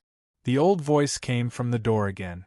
After hearing his voice, the people in the courtyard responded and turned to leave. Feng Jiu held the pill in her hand and looked at it, her eyes flashing slightly. Suddenly, from the corner of her eyes, she saw a figure come up to her and reach out to pat her on the shoulder. "Junior brother Juan, we live in the same courtyard. Let's go back together." As he spoke, his eyes were fixed on the pill in Feng Jiu's hand. Hearing this, Feng Jiu smiled and looked at him with surprise. "Senior Juan wants to go back with me? Let's go, let's go," the cultivator said and pulled her away. At the same time, he said to the people behind him, "We'll go back first." Chapter 39-91. Seeing the three of them leave one after another, the few people who were still standing at the same spot couldn't help but look at each other. They all knew in their hearts that the boy with the surname Juan would not be able to keep the pill. They just didn't know whose hands it would end up in. Because this was their master's courtyard, the three of them didn't speak here. Instead, they walked out of the courtyard in the direction of their residence. After going out for a while, they came back with a medicinal pill that could increase their strength. Right now, they only wanted to go back and quickly consume the medicinal pill to cultivate and strive to increase their strength again, so as to prevent any accidents from happening. Feng Jiu was originally still wondering where the man with the surname Ruan lived. She didn't expect that this person would covet the pill in her hand, which saved her a lot of trouble. She followed the man and didn't say much because she knew that there was someone following behind her. She just didn't know if the man with the surname Lin also had his eyes on the pill in her hand. When they arrived at a courtyard, the man walking beside Feng Jiu smiled and said, "Junior brother Juan, you see that you're still some distance away from advancing. Even if you consume this pill, it'll be a waste. How about I give you something else in exchange?" This. Feng Jiu hesitated. Her face revealed a conflicted expression as if she was reluctant to part with the pill, but also seemed like she didn't dare to refuse. Seeing Feng Jiu's hesitant expression as if she was reluctant to part with the pill, his face immediately darkened. He looked at her and said, "What? Don't tell me you still want to refuse? Don't forget, if it were someone else, they would directly snatch your pill. They wouldn't be as easy to talk to as I am." No, I'm just," before she could finish speaking, the man with the surname Lin who had been following behind walked out and interrupted her. "Junior brother Juan, why don't you exchange with me?" The man with the surname Lin walked out and looked at Feng Jiu. He said, "The pill in your hand is a high-grade pill. How about I give you 3 middle-grade pills? In addition, I can also promise you that no one will dare to bully you here in the future." Seeing the man surnamed Lin, the man couldn't help but panic. He quickly lowered his head and bowed, "Greetings, Senior Brother Lin. A trace of resentment and unwillingness flashed through his eyes. The medicinal pill was right in front of his eyes, yet he had interfered. It was really hateful. However, the other party's strength was stronger than his. In front of him, he could only endure. Junior Yuan, what do you think? He looked at Fengjiu and asked. Fengjiu looked at him and thought for a moment before saying, Junior Brother Lin's suggestion is naturally excellent. As she spoke, she took out the pill she had obtained earlier and handed it over with both hands. In fact, he really wanted to laugh in his heart. It was just a pill, and the people here were actually fighting over it like this. However, it was obvious that the competition based on strength was extremely great. The man surnamed Lin smiled with satisfaction. He took out a bottle and handed it over. At the same time, he put away the medicinal pills and said, These 3 medicinal pills are perfect for junior apprentice brothers' cultivation. In the future, if anyone makes things difficult for junior apprentice brother can come find me in the first monastery. Yes, many thanks, Senior Brother Lin. Fengjiu said gratefully and bowed towards him. After watching him leave, she looked at the gloomy man beside her. Just as she was about to say something, she heard his strange voice. Chapter 39-92. His gaze was somewhat sinister as he said, Senior Brother Lin is our master's strongest disciple. With him protecting you, you will be able to do whatever you want in the future. Fengjiu smiled in her heart when she heard that. However, on the surface there was some uneasiness. She looked at the man and said, Senior He, you misunderstood. Actually, I want to give these pills to you. Hearing her words, the man's pupils shrank as if in disbelief. He asked, What did you say? Senior Brother He, the 3 pills that Senior Brother Lin gave me, I want to gift them to you. Fengjiu smiled embarrassedly and said, I live in this courtyard with Senior Brother and have always been under Senior Brother's care. Senior Brother also knows that I don't have anything good.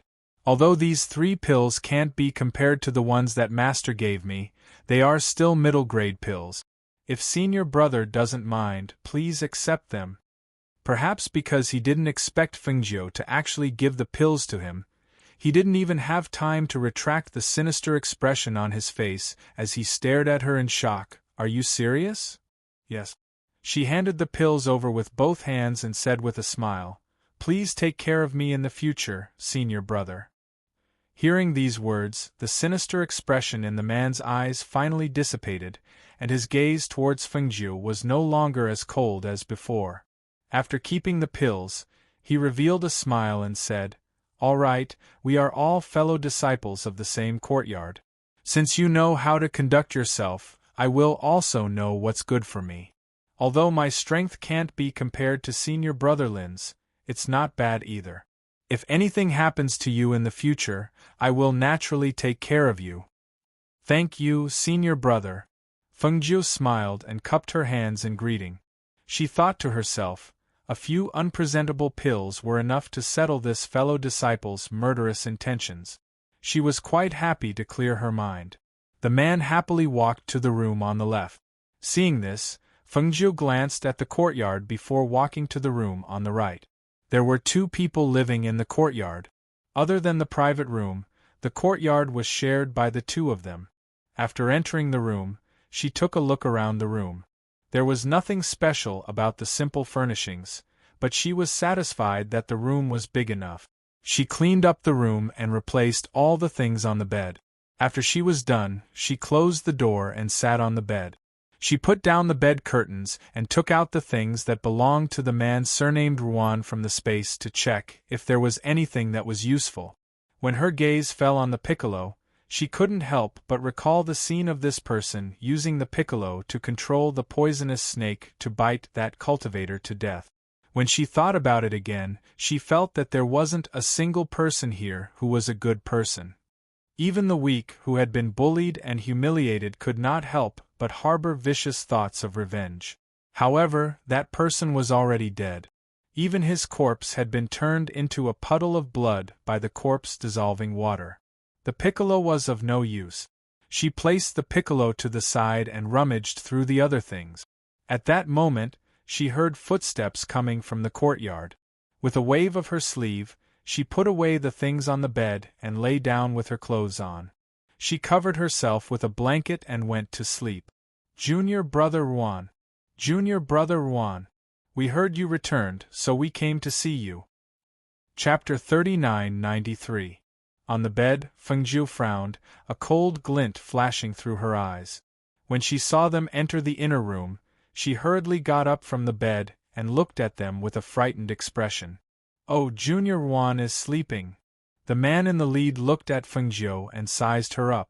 He smiled and said, Junior Juan, I heard that master gave each of you a pill as a reward?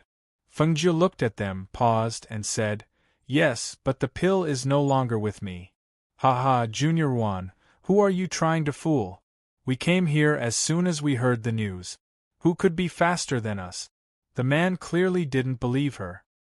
His gaze shifted to the space ring on her hand and said, Why don't you take out the item in your space ring for us to see? Hearing this, a cold glint flashed through Fengjiu's eyes. She looked at them worriedly and said, Senior brothers, you should leave quickly. Senior brother Lin and senior brother, he both said that whoever makes trouble for me will be making trouble for them. If they find out, I'm afraid. Pfft, are you joking? Senior brother Lin and senior brother, he will stand up for you? They clearly didn't believe her. Seeing that Fengjiu wasn't willing to take out the pill, their faces turned cold and they said, Are you going to obediently take it out yourself? Or do you want us to make a move? If we make a move, you won't have a good time. Don't mess around. Senior brother, he should be cultivating right now.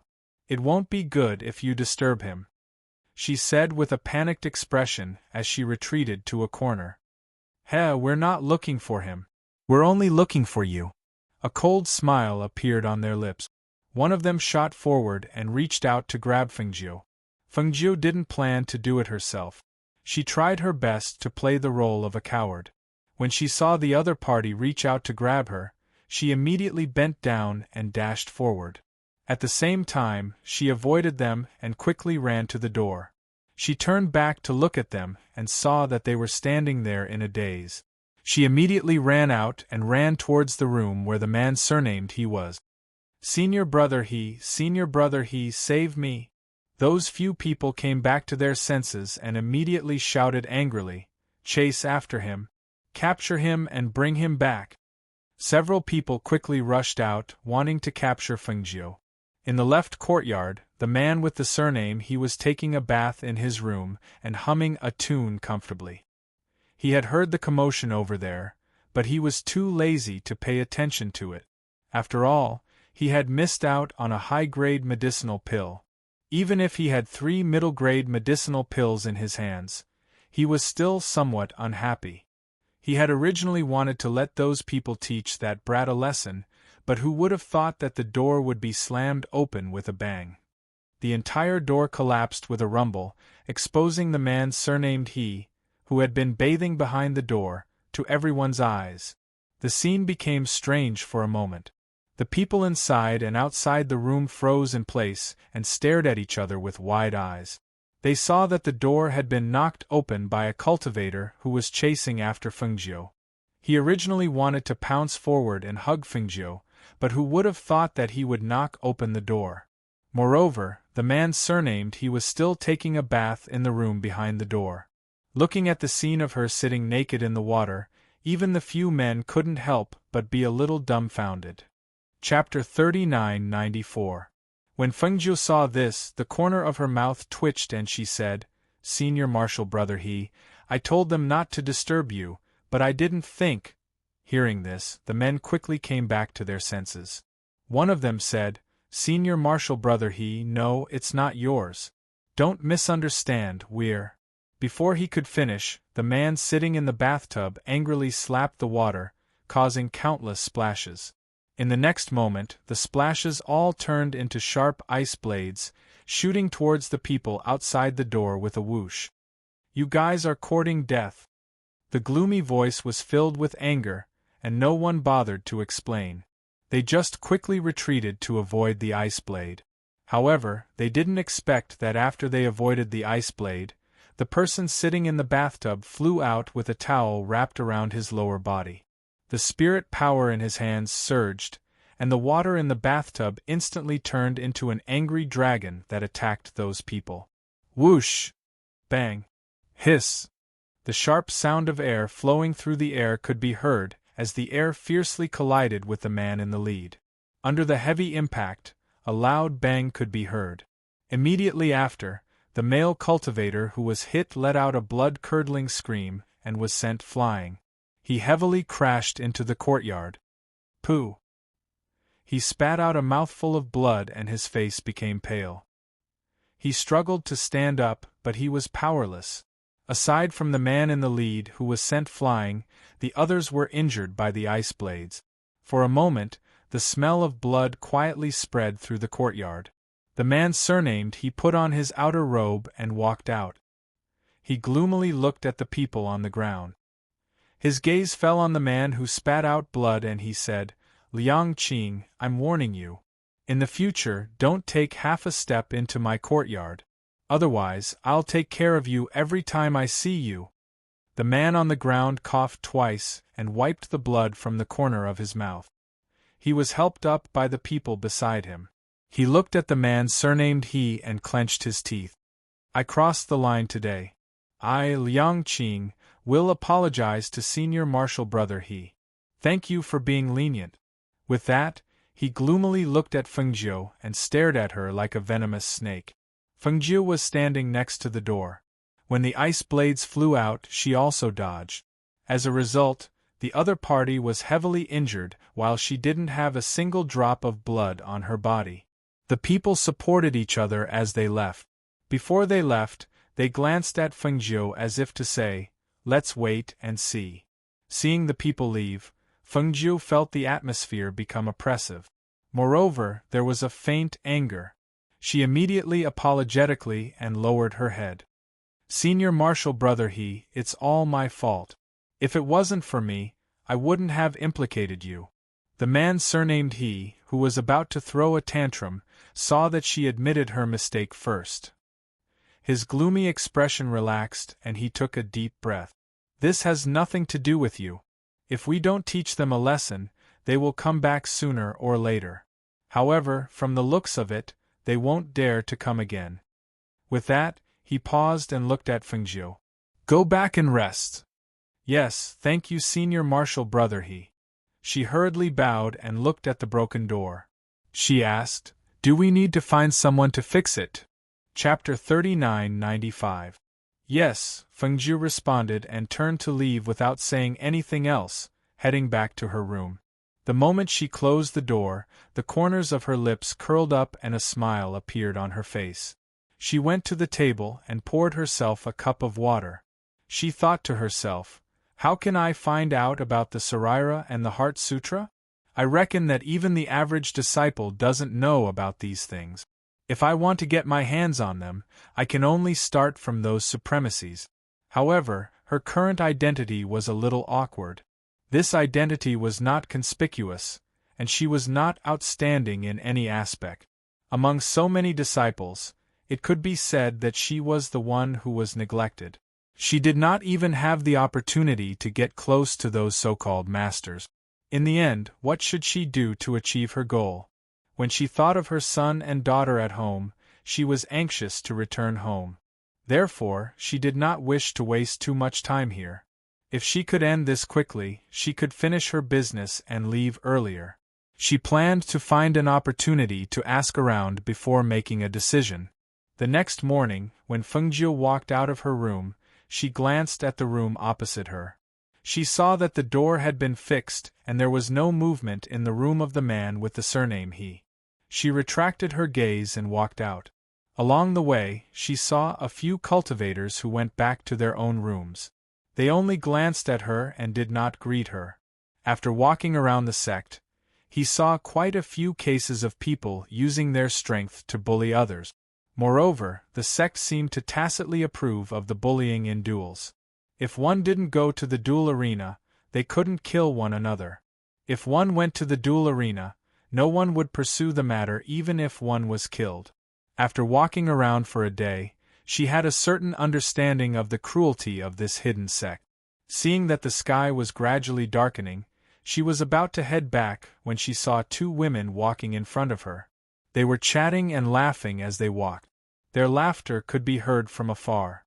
She narrowed her eyes and walked, thinking that it would be better to pass by quietly because one of the women was the woman named Zhu Ling. Unexpectedly, just as she passed by the two, Zhu Ling, who was holding her female companion's hand, stopped in her tracks. She turned around in surprise and called out with a smile, "Senior Brother Wan?" Fengjiu had no choice but to stop. She quickly turned around and glanced at Zhu Ling. She cupped her hands and bowed. "Junior Sister Zhu." When she saw this, Zhu Ling covered her red lips and smiled coquettishly. She looked at Fengjiu with her beautiful eyes and said, "So Senior Brother Wan still remembers me. I thought Senior Brother Wan didn't see me just now." Fengjiu smiled embarrassedly. "Junior Martial Sister Zhu, you must be joking. Junior Martial Sister Zhu is as beautiful as a fairy. I just don't dare to look directly at you, afraid that I'll blaspheme you." There wasn't a single good person here. Even the most delicate women were like snakes and scorpions. As a woman, she was very clear that even if she provoked a man, she couldn't provoke a woman. It must be known that when a woman got serious, even a man wouldn't be her opponent. Hearing those praises, Zhu Ling smiled until her delicate body trembled. Her charming eyes looked at Fengjiu with a seductive charm. She walked forward and said, "I've always thought that Senior Brother Wan wasn't good with words. I didn't expect you to make me burst with joy as soon as you open your mouth. That's because Junior Martial Sister Zhu is as beautiful as a fairy. I'm only speaking the truth," Fengjiu hurriedly said. When she saw Zhu Ling walk forward, she took a step back and kept her distance. Chapter 3996. There's a difference between men and women, this, Fengjiu said as he took another step back. Hearing this, Zhu Ling smiled tenderly. She found it interesting and walked forward step by step until she was in front of Fengjiu. She said, "Senior Wan, you just said that I'm as beautiful as a fairy, but now you're avoiding me like I'm a snake or a scorpion. You really hurt me." A woman standing to the side played with a strand of hair that fell in front of her chest. She looked at the scene in front of her with interest. Her beautiful eyes also sized up the man who kept retreating. However, although the other party's appearance could be considered handsome, his strength was not outstanding. Thus, she did not have any interest in him. Seeing that some people nearby were looking at them and whispering, Fengjiu smiled bitterly and said, "Junior sister, I don't think I've offended you?" Zhu Ling was startled. She smiled tenderly and asked, "Senior Wan, what do you mean?" Fengjiu sighed softly and seemed to be a little worried. He said, "Junior sister, not only are you beautiful, your talent is also outstanding. Otherwise, you wouldn't have been accepted as a true disciple in such a short period of time. A person like Junior sister is like a fairy in my heart. I can only look up to you and not profane you. Moreover, my master's eldest disciple, Senior Brother Lin, has always been in love with Junior sister. If he finds out about what happened today, I'm afraid that I won't have a good time in the future. Therefore, Junior sister, please be magnanimous and let me go." Hearing this, Zhu Ling was startled. She then laughed tenderly and looked at Fengjiu with interest. She did not take another step forward. She just stood there and looked at Fengjiu with a smile. Finally, she said, "Senior Brother Wan is really an interesting person. I still have something to do today, so I won't chat with Senior Brother. If Senior Brother Wan meets Senior Brother Lin, tell him that I'll go find him in 2 days."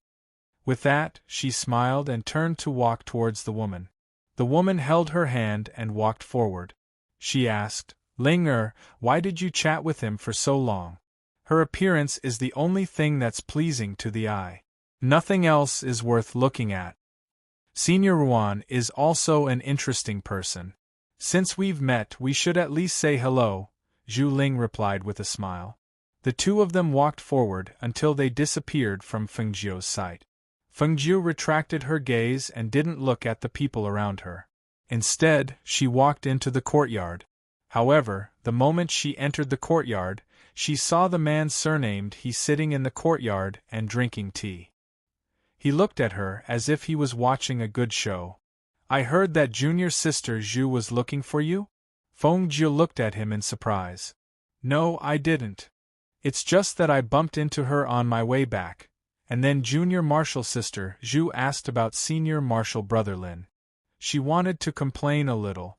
It had only been a short while, and the news had already spread to that woman looking for her?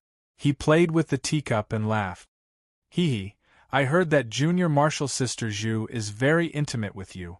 Although junior marshal sister Zhu's figure is hot and beautiful, she's someone that senior marshal brother Lin has taken a fancy to. You better not have any thoughts that you shouldn't have. Otherwise, you'll suffer. I definitely wouldn't dare to have such thoughts, she hurriedly said. Moreover, not to mention that she was a woman, even if she was a man, she wouldn't have any thoughts about him. It's best that you don't dare. A voice came from behind. Fengjiu hurriedly turned around and respectfully called out, Senior Marshal Brother Lin. Chapter 39-97. The man surnamed Lin walked in with his hands clasped behind his back.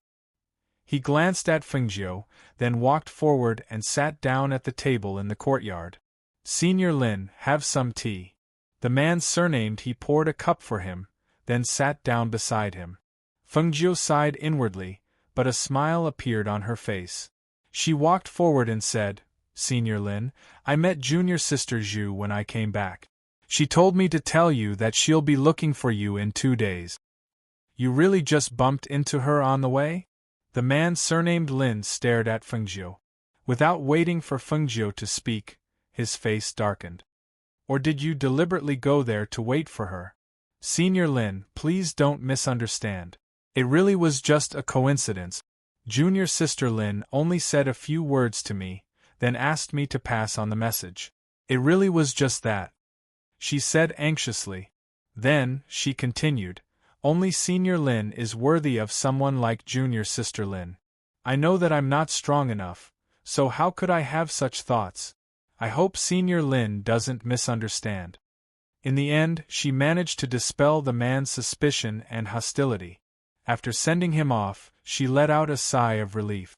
The man surnamed He saw this and chuckled.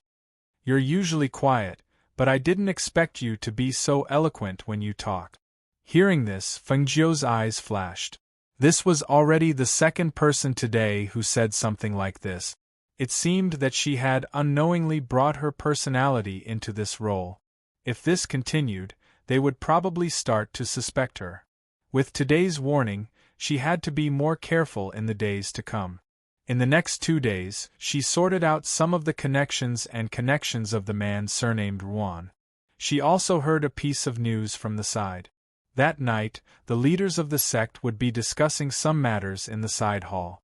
When she heard this news, she decided to go and check it out first. That night, not long after she turned off the lights and rested, she changed into her night clothes and quietly left the courtyard, heading towards the higher levels of the sect. In the past 2 days, he had familiarized himself with the route, so he wasn't worried about getting lost. With her strength, no one could detect her ghost-like figure as she moved in the night.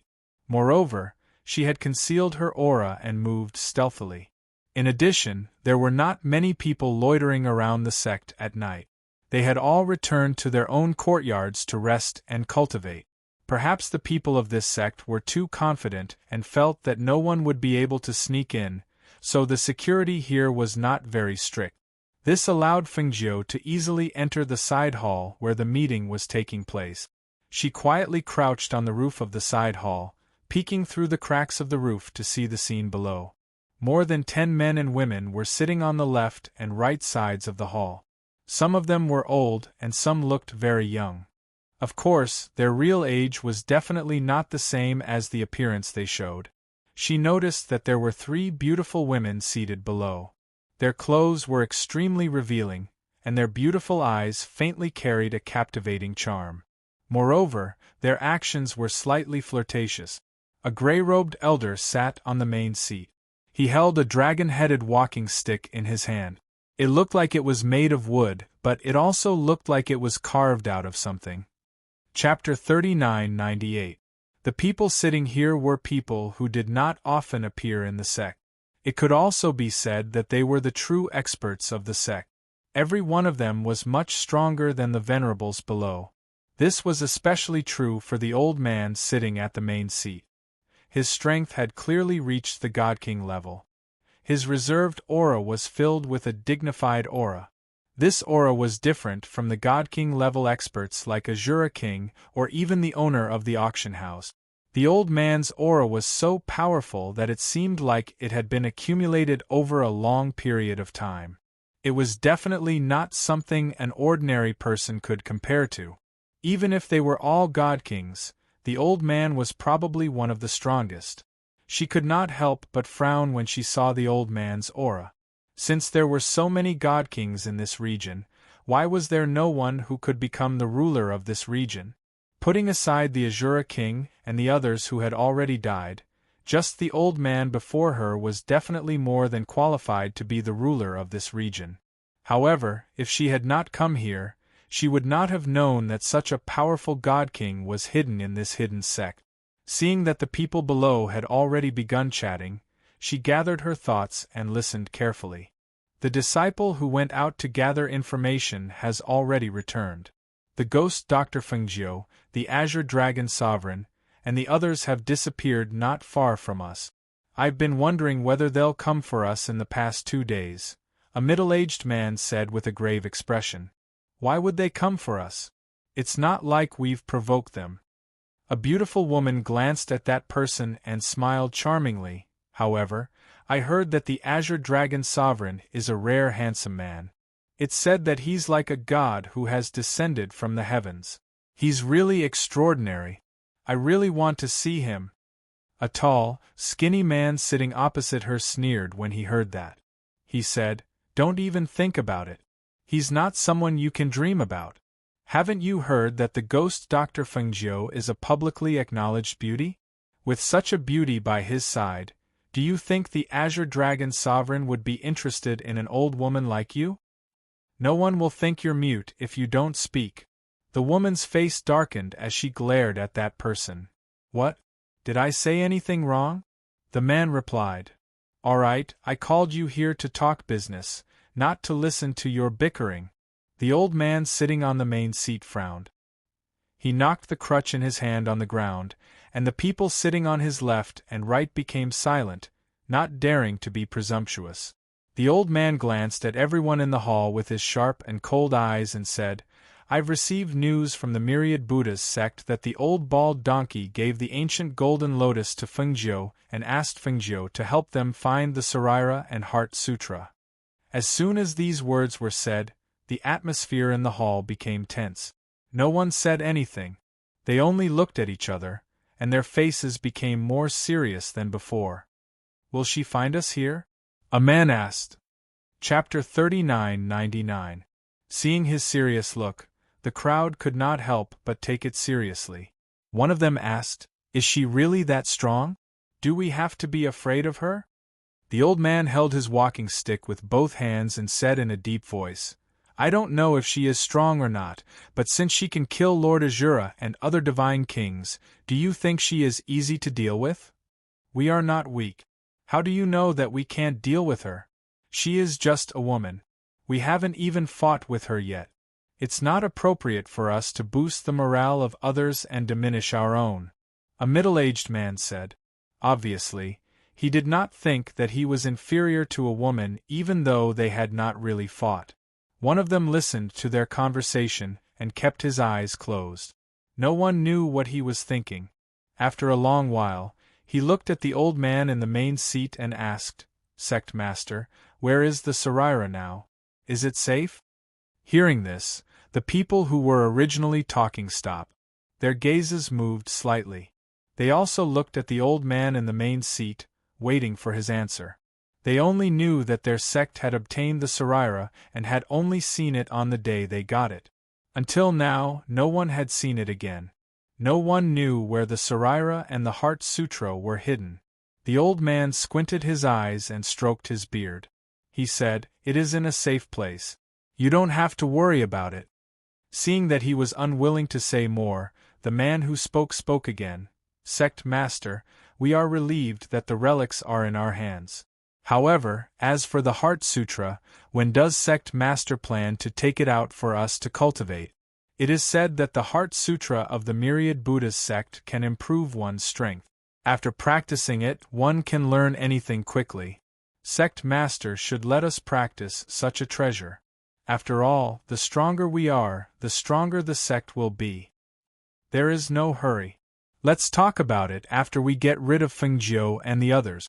Now is not the best time to practice the Heart Sutra," the old man said slowly. He glanced at them and said, "Do your part well. As long as you contribute to the sect, I will not mistreat you." Since he had said so, the crowd did not say anything. They could only do as he ordered. Fengjiu, who was lying on the roof, heard everyone's words. She was a little surprised. She didn't expect that these people didn't know where the Saraira and the Heart Sutra were. It seemed that only the old man knew where these two things were. She did not think that he would keep such important things with him. If others knew it, there might be a breakthrough. However, it was the old man. It was a little troublesome. She gathered her thoughts and planned to go back and think of a way. However, as she moved, a tile under her feet and it made a slight sound. However, it was this slight sound that attracted the attention of the people in the hall. It was the old man with the walking stick who reacted after hearing the slight movement. His half-squinted eyes instantly became as sharp as a sword, and the walking stick in his hand swung towards the direction where the sound came from. The others also reacted at that moment and shouted sternly, "Who's there?" Chapter 4000. The crutch was like a sharp sword as it shot up from below. With a whoosh, it broke through the roof of the great hall and headed straight for Fengjiu. Fengjiu had already dodged the attack while spinning. In addition, she had leaped into the air and put some distance between them.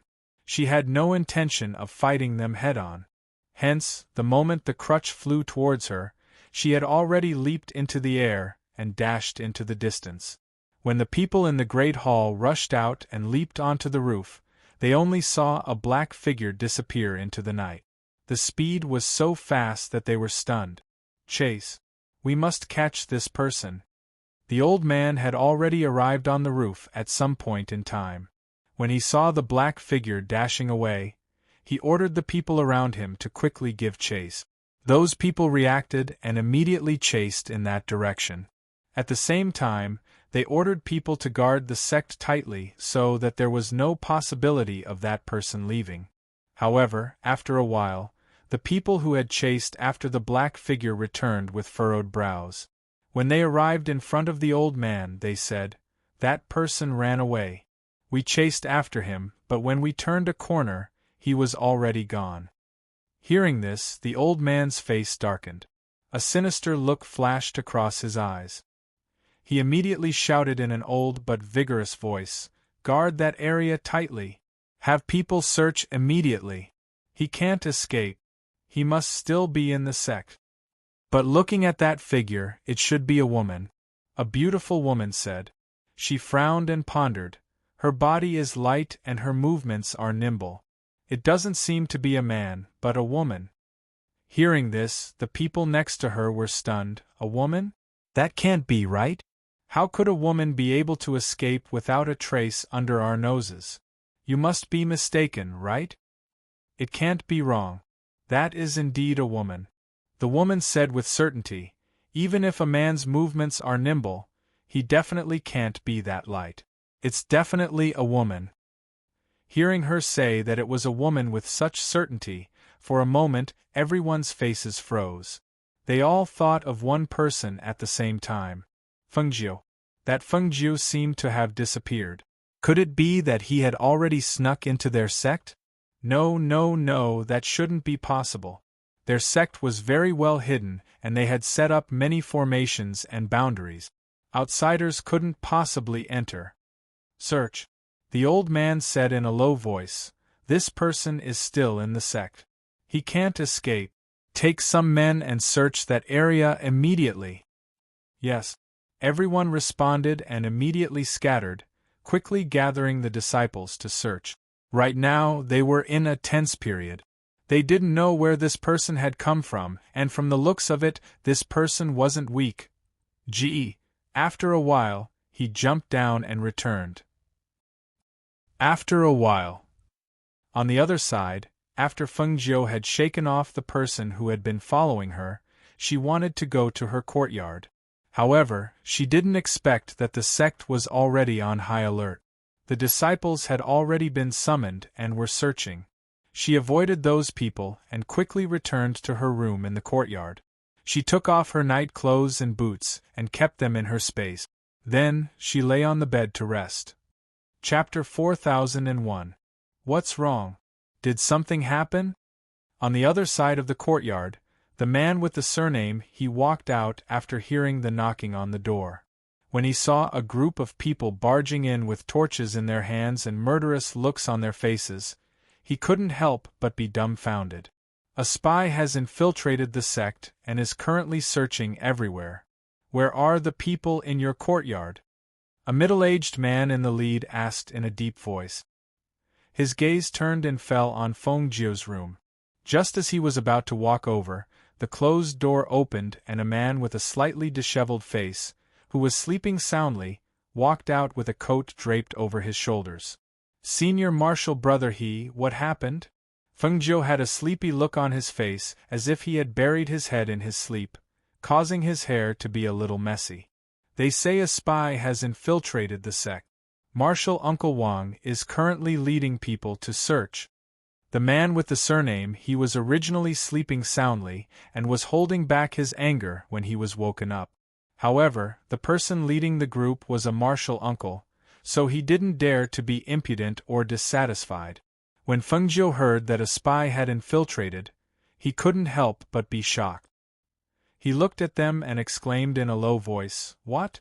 A spy has infiltrated? How could a spy have infiltrated the sect? Have they caught him? Should we go and help?" The middle-aged man in the lead stared at Feng Jiu and sized him up before asking, "There are only 2 of you in this courtyard?" "Yes, Marshal Uncle Wang. It's just the 2 of us." The man with the surname he replied, "Put on your clothes properly and follow us to search." He instructed the 2 of them and turned to walk out at the same time. "Yes, yes." The 2 of them hurriedly replied and returned to their rooms to quickly put on their clothes. They took out their swords and followed behind the middle-aged man to other places. Once they were outside, the man with the surname he saw that almost the entire sect was searching. Because it was dark at night, everyone had a torch in their hands, illuminating the entire sect as bright as day.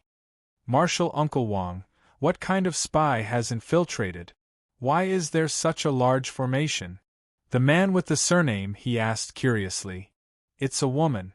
The middle-aged man walking in front said. "A woman?" The man with the surname he was even more surprised. "What kind of woman is so powerful? How dare you sneak into our sect?" The middle-aged man in front didn't answer him. He just said in a deep voice, "Pay more attention to the female disciples. See if there are any suspicious ones. The higher-ups have already issued orders. We must find this person." Hearing this, everyone immediately replied, "Yes." Feng Jiu followed behind, secretly rejoicing that she was currently disguised as a man, thus successfully changing the target. In addition, when she escaped, she deliberately went in another direction to mislead them, but she did not expect that under the cover of black clothes, there were still people who could see that she was a woman. That night, she followed them and searched everywhere, but she didn't find anything until dawn. This was natural. After all, the person they were looking for was among them. Other than herself, who else would be able to discover her? However, this night allowed her to know the strength and foundation of this hidden sect. This caused her to be even more vigilant in the future. However, that relic and heart sutra were with that old man. This point made it really difficult for her to make a move. Chapter 4002. The team that they had been following had searched for an entire night but had not found anything. Just then, they met another team in front of them. The two leaders met and spoke for a while. Not long after, the leader said to them, "All right, go back and rest." Someone could not help but ask, "Uncle Master, have we caught the spy?" "Not yet. I think this spy has hidden herself very well. It won't be easy to find her. You can go back first. I'll instruct you about the next arrangement," the middle-aged man said and gestured for them to go back first. Seeing this, the crowd looked at each other before dispersing one after another. In the great hall, the old man sat on the main seat. The people on his left and right sat quietly. Compared to last night, they did not look too good today. Well, if a spy had escaped right under their noses, they would not look good. Furthermore, there were not just one or two of them. There were so many of them here, but they still could not catch her. "So you're saying that you haven't found her?" the old man asked and raised his eyelids to look at them. "Yes, we've searched everywhere but we couldn't find her. That person seemed to have disappeared into thin air. We don't know where she went," one of them said, not daring to look directly into the old man's eyes. Useless. The old man's suppressed anger suddenly exploded. He slammed the walking stick in his hand heavily on the ground. A wave of pressure accompanied by an air current rushed out, instantly causing the faces of the people sitting in the hall to turn pale. "Sect leader, please calm down. That person must still be here. We'll definitely find her." A middle-aged man hurriedly stepped forward and said, "We couldn't find her last night. Do you think that we'll be able to find her today?" The old man's voice was gloomy as he shouted. His sharp gaze swept across them. Finally, he said angrily, "If we don't find this person, it'll be like a thorn in our flesh. She'll cause no peace in our sect. What's her motive for hiding in our sect? Does she have any accomplices? Will she spread the news about our sect out? These are all hidden dangers. Just because you promise to find her doesn't mean that we'll definitely find her. What I want is to destroy this hidden danger." Yes. Everyone could only agree. Seeing the old man leave with a flick of his sleeve, the pressure in the air dissipated with his departure. Only then did they let out a sigh of relief. They looked at each other and were silent for a while. Then one of them asked, "How can we find this person?" "Sect Master is right. If we don't find them, we really don't know when this hidden danger will happen." "I wonder how much of our conversation she overheard last night?" a beautiful woman said thoughtfully. "Maybe he heard all of it, or maybe he only heard half of it," a middle-aged man said. He was also thinking in his heart, what method could he use to find that person? The other beautiful woman paused, looked at them, and asked, "Who do you think she is?" Hearing her question, one of them said, "Could it be that you think this person is that ghost Dr. Fengjiu?" Chapter 4003. Hearing her words, everyone fell silent. They had their suspicions, but they felt that it was impossible for someone to sneak into their sect so quickly. However, they still hadn't been able to find this person, so they couldn't help but suspect that this person might really be Fengjiu. "If it really is her, then we'll lure her out," a middle-aged man said, his eyes shining. "You mean to use the Sarira or the Heart Sutra to lure her out?" a person next to him asked. Before the other person could speak, he continued, "However, those two items are in the sect master's hands. We don't have them. If we use a fake, forget about Fengjiu, even we won't take the bait." The person who spoke said, "We definitely can't fool her with a fake. Since we want to lure her out, we naturally have to have the sect master take out the real thing. Even if we don't take out the Sarira, we have to take out the Heart Sutra. Otherwise, we can't keep dragging this out, right?" Everyone looked at each other. After a final discussion, they decided to talk to the sect master. On the other side, after Fengjiu returned to the side room in the courtyard, he took out a talisman from the space and transformed it into a puppet with this appearance. Then, he put on a black robe and covered his face. Only then did he jump out of the back window and head towards the main peak where the sect master resided. Unlike the others, the sect master lived in an immortal's cave. There was a formation set up around it, as well as a barrier. It could be said that without his permission, no one would be able to get close. Although it was broad daylight, she was proficient in concealing her aura. Coupled with her strange and exquisite movement techniques, unless she encountered the pillars of the sect, no one would be able to find her. Now that she was familiar with the path within the sect, she easily arrived at the main peak, where the sect master's cave was located. She looked at the two cultivators guarding outside, then picked up 2 stones and threw them in the other direction. "Who's there?" The 2 of them shouted and looked in that direction, but they found nothing. The 2 of them looked at each other, then walked back and returned to their original place to guard. What they didn't know was that in just a short while, Fengjiu had already flashed behind them and headed towards the array in front of the cave residence. When the 2 of them came back and saw that there was no movement in the surroundings, they didn't have much suspicion. After all, this was the sect leader's cave residence. Who would dare to casually come here? At this time, the old man in the cave residence was sitting cross-legged and practicing. He did not allow others to practice the Heart Sutra of the Myriad Buddhist sect, but he was already practicing it himself. However, the Heart Sutra was in Sanskrit. He was not proficient in Sanskrit, so he could only translate it bit by bit.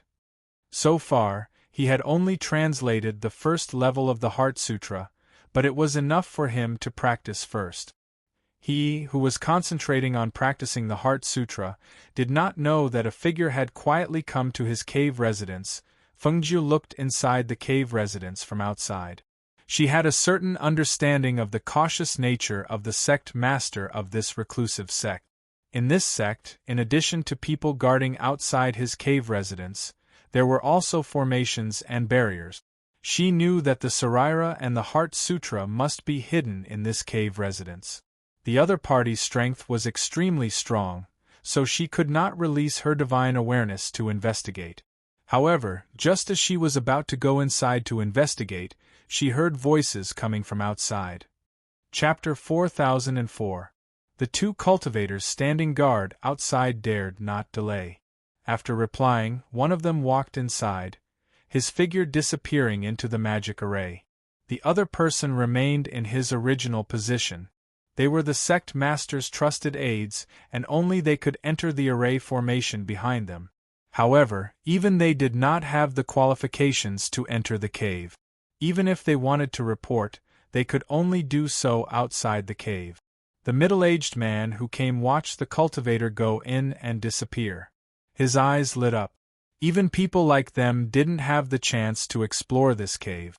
They really didn't know what it was like inside. Although they were curious, no one dared to explore because the sect master had given a death order.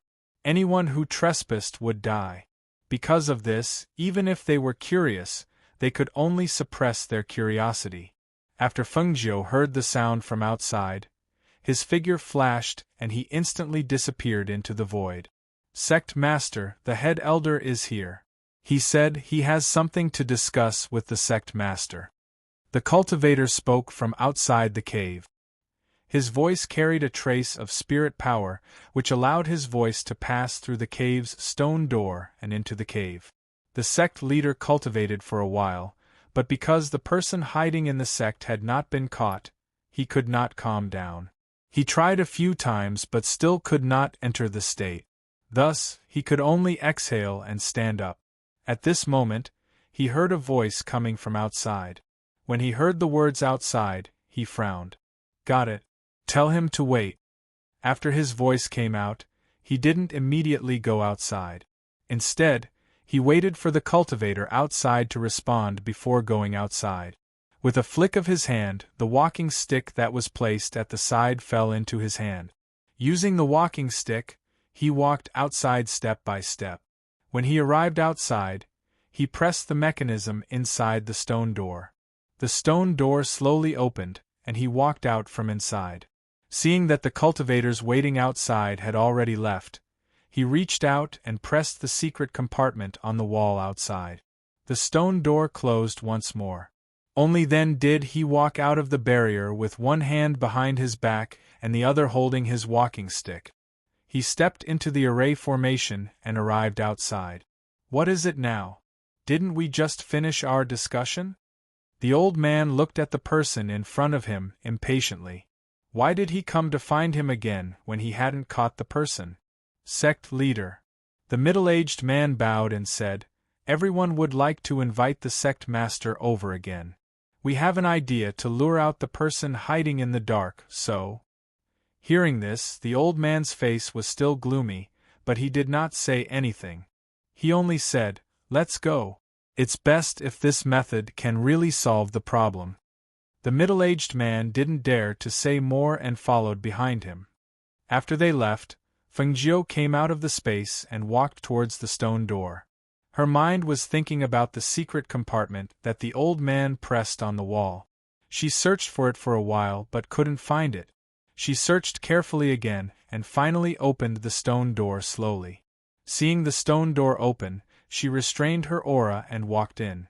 However, just as she stepped on the ground, arrows shot out from the walls on her left and right.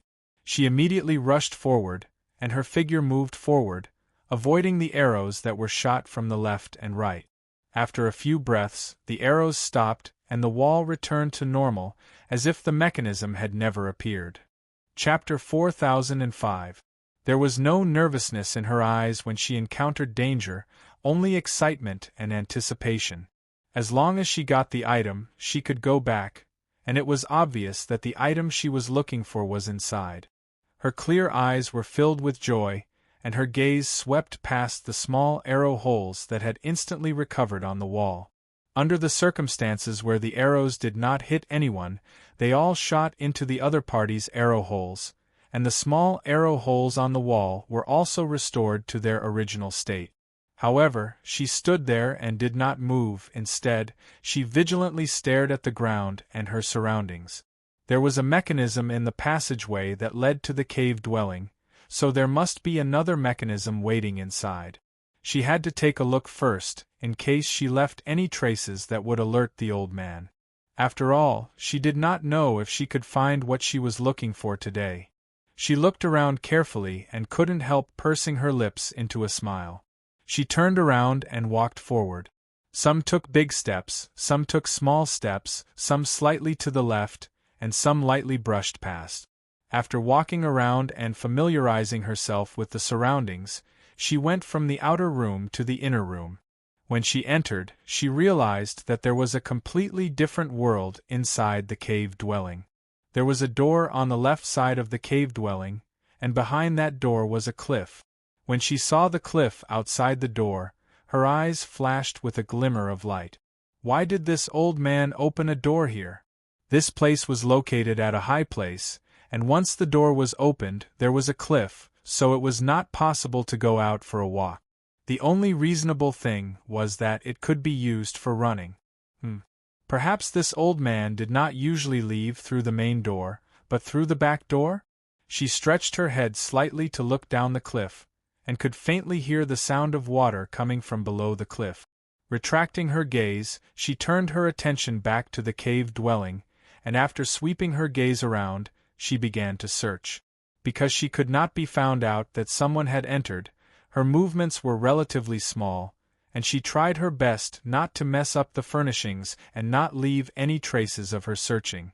However, after searching for 2 rounds, she did not find what she was looking for. Where did this old man hide it? She muttered softly. She crossed her arms and stared at the walls around her. She had searched and knocked on the walls, but she didn't find anything. Where could the thing be hidden in such a small place? It could not be on him, right? On the other side, in Fengjiu's courtyard. After Elder he came back. He laid down for a while and tossed and turned, but he was unable to fall asleep. He immediately jumped up and sat cross-legged on the bed for a while, thinking about what kind of person had infiltrated their sect. Since no one was talking, he got up and put on his clothes before going to the courtyard outside. "Junior Brother Juan? Junior Brother Juan, are you asleep?" No one in Fengjiu's room responded, as if there was no one there. The man surnamed he called out for a while but didn't hear a response. He couldn't help but walk over to the door of the room. He reached out and knocked on the door. Junior Juan? Junior Juan? I'm here. A weak voice came from the room. The man with the surname He, who was leaning against the door, was startled. He forcefully pushed the door open and walked in. When he came in, he saw a person lying behind the bed curtains. The person was wrapped up in a blanket, only revealing his head. Junior Juan, what happened to you? The man surnamed He asked as he stared at the person on the bed. I've been feeling unwell ever since I came back. Is something the matter, senior brother He? The person on the bed asked. Chapter 4006. It's fine if you're weaker than others, but I didn't expect your physique to be so weak as well. Alright, if you're not feeling well, then go back to sleep, he said disdainfully. He did not even ask if they should send someone to take a look at her. Instead, he turned around and walked out. The puppet on the bed did not move. It only glanced at him once. After he left, it closed its eyes and went back to sleep. In the great hall, when the old man heard their so-called idea, his already dark expression turned even darker. He swept his cold gaze across the crowd and said, "This idea won't work. Use the Heart Sutra to lure that person out? Even if that person really is Fengjiu, I can't possibly use the real Heart Sutra as bait." Hearing this, the crowd sighed and looked at each other. One of them said, "But Sect Master, that person hasn't made a single move. If we don't do anything, are we just going to let her continue to lie in wait?" A bloodthirsty and cold murderous intent flashed across the old man's eyes. He said gloomily, "As long as she's still in the sect, she'll definitely make a move. I don't believe that she'll be able to endure this forever. Furthermore, if that person really is Fengjiu, then she can't possibly continue to lie in wait and not make a move." Hearing this, the crowd looked at him and asked, "What do you plan to do, Sect Master?" The old man paused for a moment, then said, "Doesn't that Fengjiu have a son and a daughter? If we can't find her, won't we make a move on the people around her?"